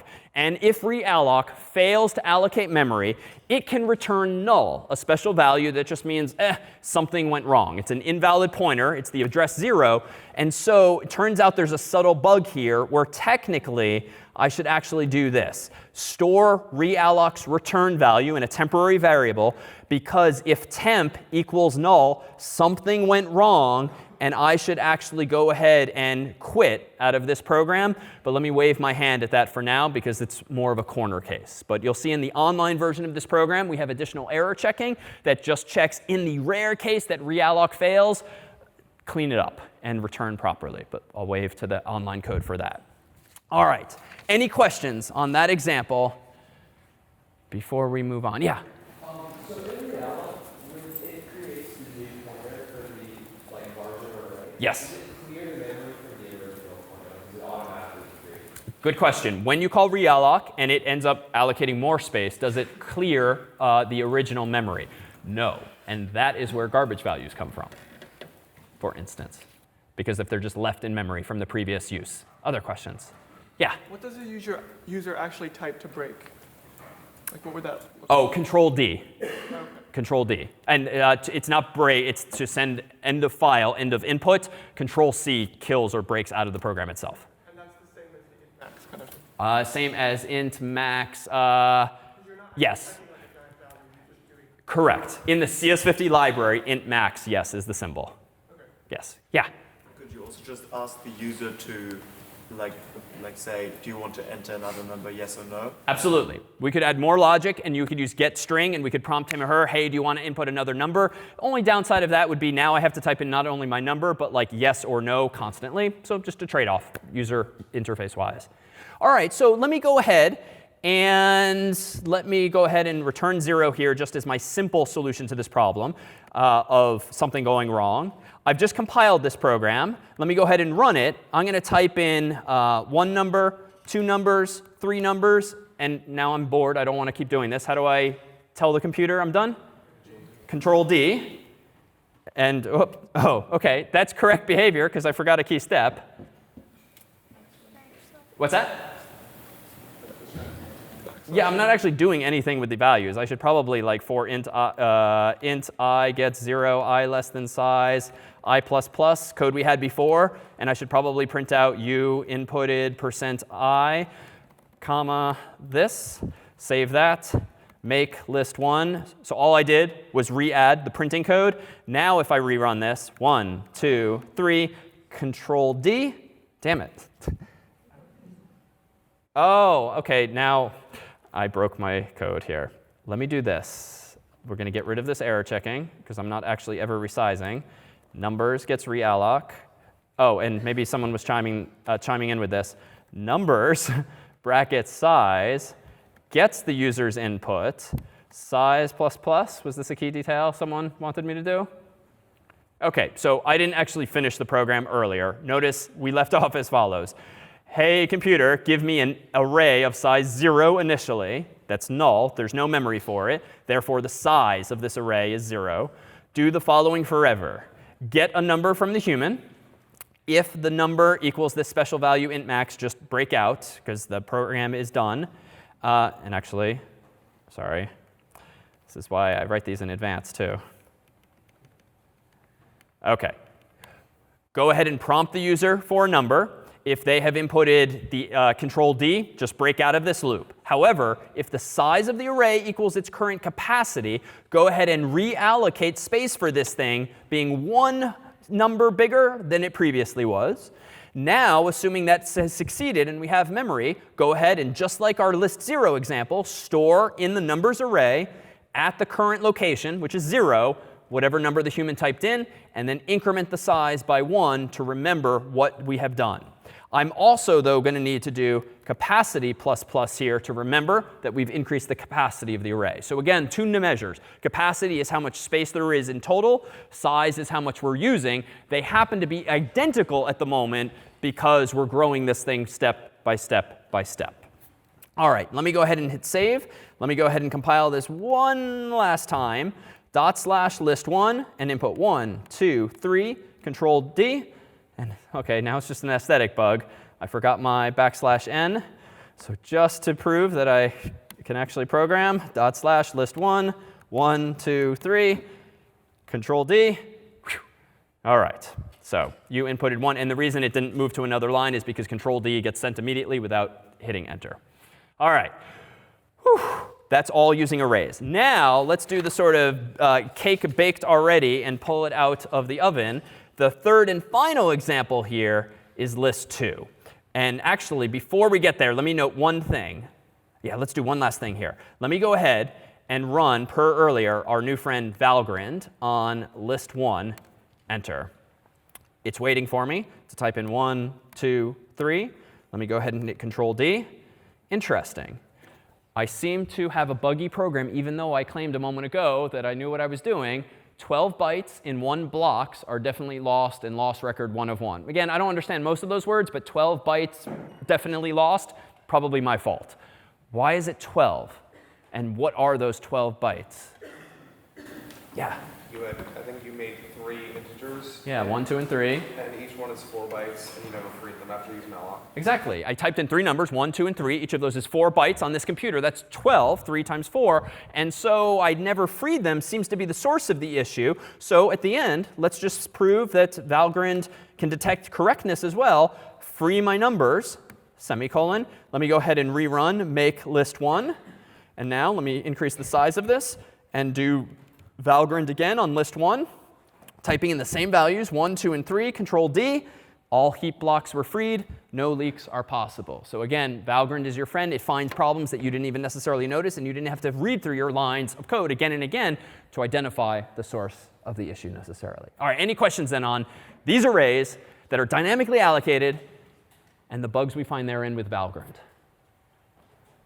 All right, so the last demonstration of code is going to be this. I have stolen, for this final example, some of the building blocks that we had on the screen earlier. In my code for list2.c, I need a structure called node. And that node, as we claimed earlier with our human volunteers, is going to contain a number called number, we'll call it this time, instead of n. And it's going to contain a pointer called next to another such node. So that's copied and pasted earlier, albeit with the integer renamed to number for clarity. Now, notice in main what I'm doing first.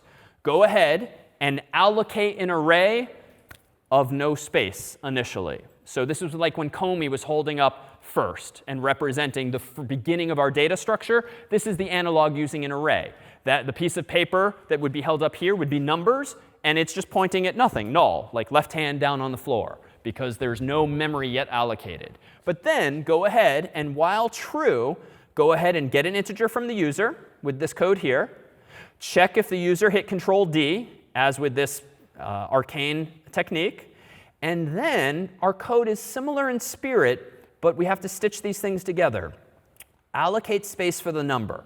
So when I malloced an additional volunteer from the audience and he or she came down, the equivalent in code is this. Hey, computer, allocate with malloc enough space to fit the size of a node. Then store the results in a pointer called n. So node star n just means give me a pointer to a node, call it n, and store the address that was just allocated from the audience as before.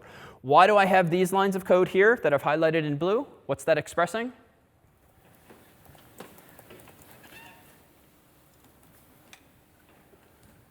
If bang n, or if not n, would be how you pronounce it. What's going on there? Yeah? If there is no more memory that you can point to, then it fails. Exactly. This isn't going to happen all that often. But if the computer is out of memory and therefore malloc fails, you don't want the program just to crash or freeze. Like all of us hate when that happens on Mac OS or Windows. So check for it. If not n, or equivalently, if n equals null, just return 1. Quit gracefully, even though annoyingly. But don't just crash or do something unexpected. So you can simplify that check to just if not n. If n is not a valid pointer, return 1. Now here's the code with which we were implementing the demonstration with our humans. And this is the scariest looking, or most cryptic at least, looking code we're going to see in C. Today is our final day in C. We've been running up a really steep hill of late, learning about memory and now data structures and syntax. This is the last of our syntax in C. So what are the symbols to be aware of? This line of code here is how I handed one of our volunteers a piece of paper. On the right-hand side is the number that was typed in, 55 or 5 or 20 or whatever the value is. On the left-hand side is where you want to put it. N, and then literally an arrow, number, does this. It has, with malloc, a line or so prior, given me in memory just one of these big rectangles. And again, the top of this in this example is called number, and the bottom is called next. So that's our human having stood up from the back of the room. When I hand that human a number like 55, it visually goes there. The line of code with which you achieve that is this here. Because notice on line 31 here, when I malloced that node, I stored its address in a variable called n, and that's a pointer, as drawn with an arrow, to that big node. Or if we really want to be nitpicky, if this is an address 100, yes, then the pointer actually has the value 100 in it. But again, that's rarely useful information, so we can abstract away with just an arrow. So line 31 is what creates those boxes on the screen. Line 38 is what puts the number, for instance 55, into the box. Exactly, much like I handed a piece of paper over. So what is this? This is the only real new notation today, even though we're using lots of stars elsewhere, arrow. This is wonderfully, the first time in C, it actually maps to our pictures. If n is the variable, and you do n arrow something, that means follow the arrow, kind of like Chutes and Ladders if you grew up playing that, and then put the number where the arrow has led you in the field called number. So as an aside, we can think about this a different way. N is what data type? What is this thing in blue? N. It's a pointer, and it's a pointer to one of these things that we created earlier. So we're not doing students anymore with our structures. We're implementing nodes, which have numbers and next pointers. So it turns out that if n is a node, or n is a pointer to a node, recall that dot notation from before? This is not how you access number in this case, because n is not a node itself. It's a pointer. But if n is a pointer, how do you go to a pointer? How do you go to an address? With what notation? Star. So recall from last week, if we want to go to an address, you could do syntax like this. Ignore the parentheses for a moment. Just star n means if n is an address of a chunk of memory, star n means go there. Once you're there, you're like conceptually right here, top left-hand corner. How do you access individual fields like number or next? You use dot notation. So if you literally do star n dot number, that means go to the address and access the number field.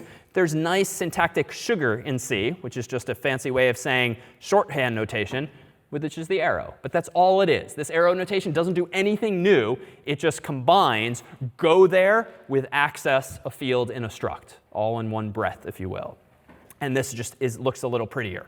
This, when I told our volunteers earlier, point your hand down at the floor, that's all that line of code is doing. It's saying go to n's address, which is here, access the next field, and write in that field null, which is just the address 0, the default special address, like pointing at the floor.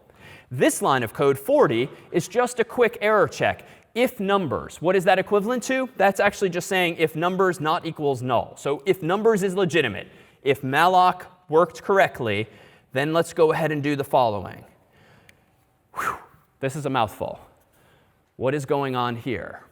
So this is a for loop that's not using numbers. Well, or is it? Almost every for loop we've written, and you've probably written, just uses I, j, maybe k, but just integers probably. But that doesn't have to be the case. What is a pointer? It's an address. What is an address? A place in memory, or a number, really. So you can certainly use for loops just involving addresses. But how? So consider this line of code. This here looks different today, but it's everything before that first semicolon. That's just where you initialize a value.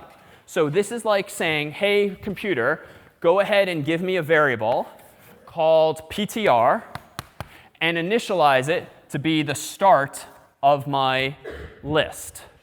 Then I'm saying, hey, computer, do this so long as pointer does not equal null.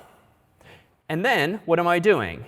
If, and let's ignore this for now as an error check, go ahead and, sorry, let me think for 1 second. OK, let's do this. What are these lines of code doing? This is the code that was actually suggested at the very end of our human example. Like, what if we wanted to insert all of the elements at the end of the linked list? How do you express that? So in this highlighted lines of code, we're asking the question, if the current pointer's next field is null, we've found the end. Go ahead and update that next field to equal n, and then break. So let me translate this to an actual picture, but using smaller boxes that makes clear where something is going. So suppose that this program's been running for a little while, and we have a linked list that looks like this, where this one's pointing here, and maybe this one's pointing here, and this says null here, and this points here. And the numbers are, as we've been using today, 42, 50, 13. So the start of this list is called numbers. This points to the start of the list. What am I doing in this for loop? I am just implementing the following logic with this loop. Give me a variable called pointer, as represented in the story by like my left finger here, and initialize that to be the start of the list. If that node's next pointer is equal to null, add a new node here. But this is not null. I want to follow the breadcrumbs to here, and then, oh, we're at the end of the list. I want to insert this new thing here. So how do I express this code actually in C? So if I look back up here, this is the line of code that allocates my left finger here, called pointer, and initialize it to equal numbers, which is the same as pointing at the first element. It's kind of like Comey was representing first earlier, but now our array is called numbers. Next, what am I doing? Does pointer equal null? Well, no. If my left hand is pointing here, it obviously doesn't equal null, so we don't have to worry yet. Then what do I want to do? If pointer next equals null, well, what does that mean? Well, pointer is here. Pointer arrow next means here. Does this equal null in this story? I mean, it literally doesn't, because null is not written there. Null is way down there. So the condition does not pass. So what do I do next? If pointer is equal to null, doesn't apply, here's a weird update. Pointer gets pointer next. So it's cryptic looking syntax, but if pointer is pointing here, what is pointer next? That's just this, right? This is n, this is next, or this is number, this is next. So pointer next is this. So what is this value? Well, this is a pointer pointing here. So that highlighted block of code, pointer equals pointer next, has the effect visually of doing this. Why? If the arrows are a little too magical, just think about these being addresses. If this is saying the next address is location 100, pointer equals pointer next is like saying, well, this also equals 100. Whatever 100 is, for instance, over here, is what both arrows should now point at. And if you now repeat this process and repeat this process, eventually that question we asked earlier is going to apply. If pointer next equals null, what do I want to do? Well, if pointer next equals null, there's two lines going on. Pointer next equals n. So pointer next is no longer null. It should instead be pointing at n, which is the new node. And then that's it, because this was already initialized to null. And let's propose this was 55, and we're done. So much easier to do, obviously, in person with just humans moving around and pointing with their arrows, with their left hands. But in code, you just have to think about the basic building blocks. What is each of these values? Where is each of it pointing? And which of those fields do you need to update? And the only new code here, even though we're kind of combining it all in one massive example, is this. We are actually using arrow notation to say go to that address and access some value therein. And this condition down here, which I'll wave my hand at for now, just handles the situation where the list is initially empty. Any questions on this thus far? All right. So let's take a look more graphically at some final problems we can solve. And what you'll see in the days ahead is the following when it comes to these linked lists and more. We now have the ability to actually allocate things in memory dynamically. We don't necessarily know in advance how many numbers we have, or in the case of the next problem set, how many words we have. We have the ability, though, to use malloc, and maybe even realloc, to grow and grow our data structure in memory. And we have the ability in code to actually traverse those values in such a way that we can access memory that's all over the board now and not necessarily back to back to back. But what happens if we want to combine these ideas into fancier solutions still? Well, let's take a look at that. In particular, if I go, let's say over here, to the following, let's consider a problem we might now solve. If I wanted to store everyone's name in this room in a data structure, I could do what? Well, we could use an array. So I could actually decide how many people are in the room, let's call it n, and actually draw n boxes on the board, and then iteratively ask everyone for their name and actually write it down. If I then wanted to take attendance thereafter and say, oh, is Alice here, or is Bob here, or is Kareem here, or Brian, I could just look through that array and say yes or no, that human is here. But what's the running time of that algorithm? How long would it take to look up a name in a data structure where I've just drawn it as an array, a big list on the board? What's that? A big O of n, right? Because if it's just a list of names, it's going to take big O of n. And frankly, that seems a little slow. How could I do an optimization? Well, what if we combine some of these ideas? Arrays are nice because they give me random, sort of instant access to memory locations. But linked lists are nice because they allow me to dynamically add or subtract elements, even if I want, from the list. So you know what? Instead of writing down everyone's names like Alice and Bob and Charlie like this in just one big array of some fixed size that might paint me into a corner. Now I only have room for one more name. What if I instead do things a little more cleverly? So when I'm actually jotting down everyone's name in the room, what if I instead did, OK, is Alice here? All right, Alice is here. And then Brian is here. I'm going to put Brian here. And then maybe Charlie is here. All right, so Charlie. And then maybe Arnold is here. Where should I put Arnold? So also starts with A. You know what? Let's just put Arnold here. Arnold. And let's go. Abby is here. So you know what? Let's just put Abby up here as well. Bob came as well. So Bob. So what's the pattern I'm obviously following as I'm hearing names called out?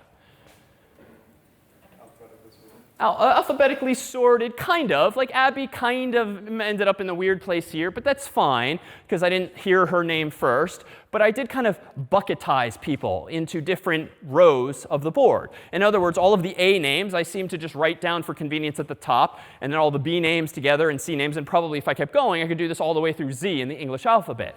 So what's nice about this is that, yeah, I'm making lists of names, but how long is each of those lists? If there's n people in the room, each of my lists is not going to be n long, which is slow. It's going to be what? N divided by 26, give or take. If we assume that there's an equal number of people with Z names and A names, it's going to be roughly n divided by 26, so that I have these like chains of human names, but they're much shorter than they would have been if I just grouped everyone together. And this is a fundamental technique in programming called hashing. It turns out there are things in this world called hash functions. These are just mathematical or verbal or code implemented functions that take as input something and produce as output a number, typically. A number from 0 to, say, 25, or from 1 to 26. But they can also output strings in other contexts as well. So my hash function here in my mind is, if you hand me a name, I'm going to look at the first letter in your name. And if it's A, I'm putting you in location 0. If it's B, I'm going to put you in location 1. If it's a Z, I'm going to put you in location 25 at the end.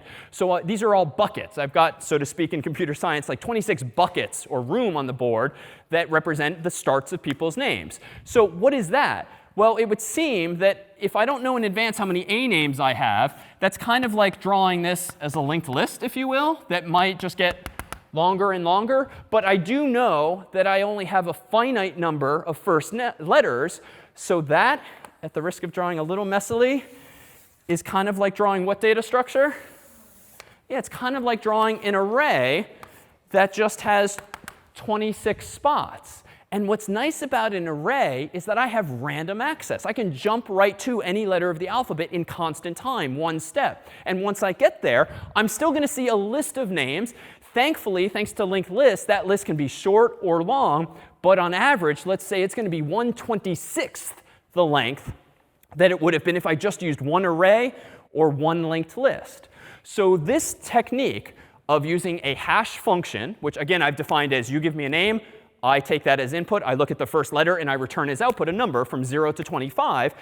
A hash function lets you create a hash table. And there's different ways to implement hash tables, but perhaps one of the most common is indeed like this. You decide in advance on the size of an array. But that array does not contain the strings or the human's names. That array actually contains linked lists. And it's the linked lists that contain the names. So we borrow ideas from like week 2. We merge them with an idea today from week 4 of adding arrays to linked lists respectively. And we kind of get the best of both worlds. Because I can immediately jump to any letter of the alphabet super fast. And once I'm there, yeah, there's a list. But it's not nearly as long as it would have been if I didn't use this trick. So what's the running time of all of this? Well, it turns out that a hash table, in the worst case, might still take you how many steps to find someone's name once it's been added to the list? In the very worst case, how many steps if there's n people in the room? Maybe n. Why? It's kind of a perverse situation, but can you contrive a scenario in which, even though we're doing this fanciness, it still takes me n steps to confirm or deny that someone's here? Yeah? Everyone's name starts with the same letter. Everyone's name starts with the same letter for some weird reason. Now, it's a little silly in the human world, but it could happen if you're just talking data or whatever in the computer world. This can devolve into, sure, an array with just one really long linked list. But in practice, that's not likely going to happen, right? If we actually spent the time here and asked everyone for their name, we'd probably get a reasonably uniform distribution of letters, at least as is statistically likely with just human names. So that would kind of spread things out. And so there's this fundamental distinction between sort of real-world running time or wall clock time, how many seconds are actually spinning on the clock, versus asymptotic running time. We've talked for a couple weeks now about running time as being big O of n, and that might be still the case that a hash table, yes, in the worst case, it's still a big O of n data structure, because in the worst case, it's going to take n steps. But in the real world, big O of n is really big O of n divided by 26, even though we always ignore those lower ordered terms. But when it's you, the human, running the code and analyzing the data, running 26 times faster is actually real time saved, even though a mathematician might say, ah, that's the same fundamentally. And indeed, one of the problems ahead for the next problem set is going to be to suss out exactly what the implications are in your own code for actual wall clock running time, and making smarter design decisions like something like this can actually really speed up your code to be 26 times as fast, even though, yes, a theoretician would say, yeah, but that's still asymptotically or mathematically equivalent to just something linear. So it's this fine tuning that'll make your code even better and better. Now, frankly, hashing on first names probably isn't the smartest thing alone, right? Like, does anyone's, this is going to be hard, especially, does anyone's name start with Z here? Zamila's not here, but thank you for that perfect counterexample. But she's not here. So look, there's no Z's. So now we're down to 25 possible values, and I could probably pick some less common letters too. The point is there's probably a few more A's than there are Z's, or a few more B's than there are Q's, just by nature of human names. So maybe just choosing the first letter isn't good enough. And frankly, with 26 names, suppose we did this for all of Harvard and had thousands of names. Each of my chains might still have hundreds or thousands of names. So another design question is going to be, well, how many buckets should you have? How big should the array be? Maybe you shouldn't look at the first letter. What if you look at the first and the second letter together? So AA and AB and AC, and then dot, dot, dot, BA, BB, BC. So you could come up with more and more buckets. But what else? How else might we kind of uniformly distribute people? What do all of you have that we could use as input to a hash function? OK, we could do last name, which might give us a different or similar distribution. Yeah? The ID number? What's that? ID number? We could use your ID number and actually look at the first digit of your ID. And odds are it's 0 through 9. So we could probably at least get 10 buckets that way. And that's probably uniformly distributed. I'm not sure. We could use birth dates in some way. Like we could put all of the freshmen in one bucket, all the seniors in another bucket, and everyone else and so forth in their own buckets, which would also give us some input. So again, a hash function is entirely up to you to program and design. The goal, though, is to smooth things out. You want to have roughly the same number of things in each linked list just so that you have about the same performance across all of these various inputs. So let's take a look at a couple of other data structures, again, in this abstract way. Now that we know that even though it's not obvious at first attempt, we know how to construct arrays. We kind of know now how to construct linked lists. It stands to reason we could implement them together in code. What else could we do now with these building blocks? So for instance, this structure here is a very common one known as a tree. Tree like a family tree, where there's one patriarch or matriarch at the top, and then their children, and then their grandchildren, and great-grandchildren, and so forth. And what's nice about a tree structure is that if you're storing data, you can actually store the data in clever ways to the left child, to the right child, and so forth as follows. Notice here, there's something curious about all of the numbers in this data structure. What is noteworthy about them? What is noteworthy? Yeah? What's that? They are multiples of 11. That was just to make them look pretty, though. By the author here. Yeah? Yeah, there's a mathematical significance, too. Like, no matter what node or circle you look at, the value in it is bigger than the left child, and it's smaller than the right child. So it's kind of in between. Any circle you look at, the number to the left is smaller, the number to the right is bigger. And I think that applies universally all over the place. Yes? So what does that mean? Well, recall from like week 0 when we had a whole bunch of like numbers that we were, or phone book pages that we were searching. 1, 2, 3, 4, 5, 6. Let's give ourselves a 7th one. Recall that when we did divide and conquer or binary search, we did it on an array. And what was nice about binary search was we started in the middle, and then we maybe went left, or we maybe went right, and we kind of divided and divided and divided and conquered the problem much more efficiently in logarithmic time than it would have been if we did it linearly. But we know now, weeks later, that arrays kind of limiting, right? If I keep storing all of my values in an array, what can I not do with the array? Make it bigger, right? I can't add elements to it without copying every darn element, as we've discussed thus far today. But what if I was a little smarter about it?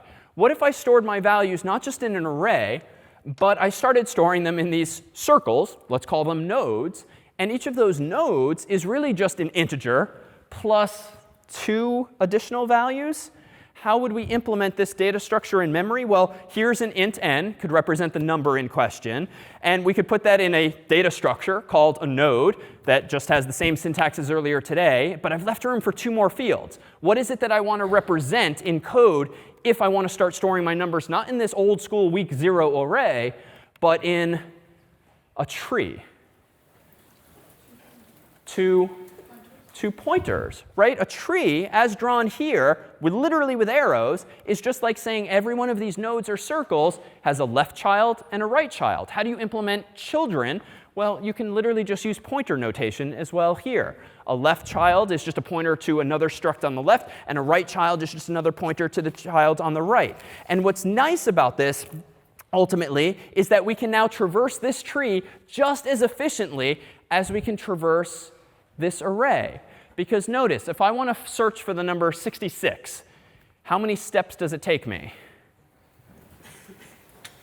If I start at the top. Just like Comey represented the start of our linked list, so in the world of a tree does the root have special significance, and that's where we always begin. So how many steps does it take me to find 66 given the top? It looks like like 1, 2, or 3, right? I start at the top, I look at it, say 55, which way do I go? I go to the right. Then I see 77. OK, which way do I go? I go to the left. So it's the same logic as week 0 in dividing and conquering the phone book or an array a couple weeks later, but we get to the number we care about pretty quickly. And it's not linear. And in fact, if we actually did out the math, what's really cool about a binary search tree is that if you have n elements, n circles, the height of that tree is by definition mathematically log n. So the height of the tree just so happens to correspond to exactly how many times you can take n and divide it in 2. And you can actually see this if you think about it the reverse direction. On the bottom row, there are how many elements? All right, and on the middle row, there's 2, and on the top row, there's 1. So you can actually see it in the reverse direction. This is like divide and conquer, but in a different conceptual way. Like it's being divided, every row in the tree has half as many elements as the one below it. And so the implication of that is just like from week 0 in the phone book when we're dividing and dividing and dividing in half and half and half. So this is only to say now that we have structures and pointers, we can build something like this. But let's try one other example here too. This is a crazy looking example, but it's kind of amazing. Suppose that if we wanted to store a dictionary of words, so not humans' names this time, but like English words. So Merriam-Webster or Oxford English Dictionary has like what, thousands, hundreds of thousands of words these days in English, for instance. How do you actually store those? Well, if you just look up words in a dictionary back in yesteryear, like that is linear. Like you have to start at the beginning and look through it page by page looking for words. Or you could be a little smarter because the words in any dictionary are hopefully alphabetized. You can do the Mike Smith style divide and conquer by going to the middle, then the middle of the middle, and so forth. Log of n. But what if I told you you could look up words in constant time? Some fixed number of steps. None of this divide and conquer complexity, no log n, just constant time. You want a word, go get it instantly. That's where this last structure comes in, which is called a trie, T-R-I-E, short for retrieval, even though it's pronounced the opposite. So a trie is a tree, each of whose nodes is an array. So it's like this weird Frankenstein's monster kind of data structure. We're just really combining lots of different ideas as follows. And the way a trie works, as is implied by this partial diagram on the board, is that if you want to store the name Brian, for instance, in your dictionary as the first word, what you do is you start by creating a tree with just one node. But that node is effectively an array. That array is of size, let's say for simplicity, 26. So A through Z.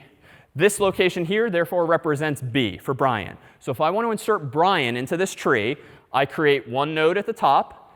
And then for the second letter in his name, R, I create another node, also an array, A through Z. And so here, I put a pointer to this node here. B-R-I. So I should have drawn some more boxes. A, B, C, D, E, F, G, H, I. So here, I'm going to draw another pointer to B. Wait, buy-in. OK, that's wrong. Billy shall be our name. Billy is at B. Wait, damn it. B-I-F-B. Yes, this works. This works. OK, sorry. So here we go. We're inserting Billy into this fancy data structure. So the first node represents the first letter. The second node represents the second letter. The third node represents the third letter, and so forth. But what's cool about this is the reusability. So notice if this is the second letter, and I counted this out correctly, I, this is going to lead to a third node deeper in the tree where It's L that we care about next. And then another one down here, which represents another L. And I'll start drawing the letters. L, this is B, this is I, L, and we'll call this L. And then finally another one over here, which is a Y. And this gets pointing down here, this gets pointing here, and so forth. So in short, we have one node, essentially, for every letter in the word that we're inserting into the data structure. Now, this looks stupidly inefficient at the moment, because to store B-I-L-L-Y, how much memory did I just use? 26 plus 26 plus 26 plus 26 plus 26. Just to store 5 characters, I used 26 times 5. But this is kind of thematic in computer science. Spend a little more space, and I bet I can decrease the amount of time it takes to find anyone. Because now, no matter how many other students are in this data structure, and for instance, let's do another one. If we had another one like Bob, so B is the same first letter. That leads us to this second node. O is somewhere else in this array. Say over here. So this represents O. And then Bob has another one. So there's going to be another array here. And this is why the picture above draws this so succinctly. This is how we might store Bob. So B, I, L, L, Y. Or you can follow a different route. B, O, B. So we can start to reuse some of these arrays. So there's where you start to get some of the efficiency. Anytime names share a few letters, then you start reusing those same nodes. So it's not super, super wasteful. But the question now is, if there's like 1,000 students in the class or 1,000 students in the room, we're going to have a lot of nodes there on the board. But how many steps does it take to find Billy or Bob or any name with this data structure? And to conclude yes or no, that student is in the class.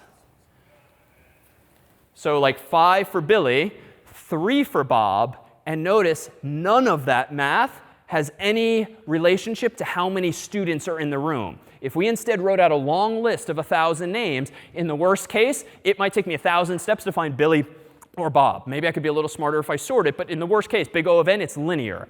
Or if I used a hash table before, and maybe there's 1,000 students in the room, but OK, there's 26 letters in the English alphabet at least, so that's 26 buckets. So maybe it's 1,000 divided by 26, worst case, if I'm using those chains, those linked lists inside of my array. But wait a minute, if I'm using this structure, a trie, where every node in the tree is just in an array that leads me to the next node, a la breadcrumbs, B-I-L-L-Y is 5 and always 5. B-O-B is always 3. B-R-I-A-N would have been 5 as well. None of these totals has any impact or any influence from the number of total names in the data structure. So a trie, in some sense, is this amazing holy grail in that by combining these various data structures, now you get constant time, but you do pay a price. And just to be clear, what is the price we seem to be paying? Memory. And in fact, this is why I'm not really drawing it much more, because it just becomes a big mess on the screen because it's hard to draw such wide data structures. It's taking a huge amount of memory, but theoretically, it's becoming faster. Yeah, question? So how would you deal with the case if someone's named Bob and then another kid puts Bob? Good question. So it's a bit of a simplification. If you were storing both Bob and Bobby, you would actually keep going. So each of these elements is not just one letter. You also have essentially a node there or some other data structure that says either stop here or continue. And you'll see actually in the problems that we'll propose to you how you can represent that idea if you choose to go this route. Indeed, the challenge ahead ultimately is something quite like this. You will implement your very own spell checker. And we will give you code that gets you started with this process. And of course, the spell checker these days in Google Docs and Microsoft Word just like underlines in red misspelled words. But what's going on, and how is it that Word or Google Docs can spell check your English or whatever language so quickly? Well, it has a dictionary in memory, probably with tens of thousands or hundreds of thousands of words. And all they're doing constantly is every time you type a word and hit the space bar or period or enter, it's quickly looking up that new word or those words in its dictionary and saying yes or no, should I squiggle a red line underneath this word. And so what we're going to do is give you a big text file, ASCII text, containing like 100,000+ words. You're going to have to decide how to load those into memory, not just correctly, but in a way that's well designed. And we'll even give you a tool, if you choose to use it, that times how long your code takes, and it even counts how much RAM you're actually using. But the key goals for this week and our final week in C is to take some of these basic building blocks like arrays and pointers and structures and decide for yourselves how you're most comfortable stitching them together, to what extent you want to really fine-tune your code beyond just getting it correct, and to give you a better sense of the underlying code that people have had to write for years in libraries to make programming doable, a la Scratch, because in just a few weeks we're going to transition to Python,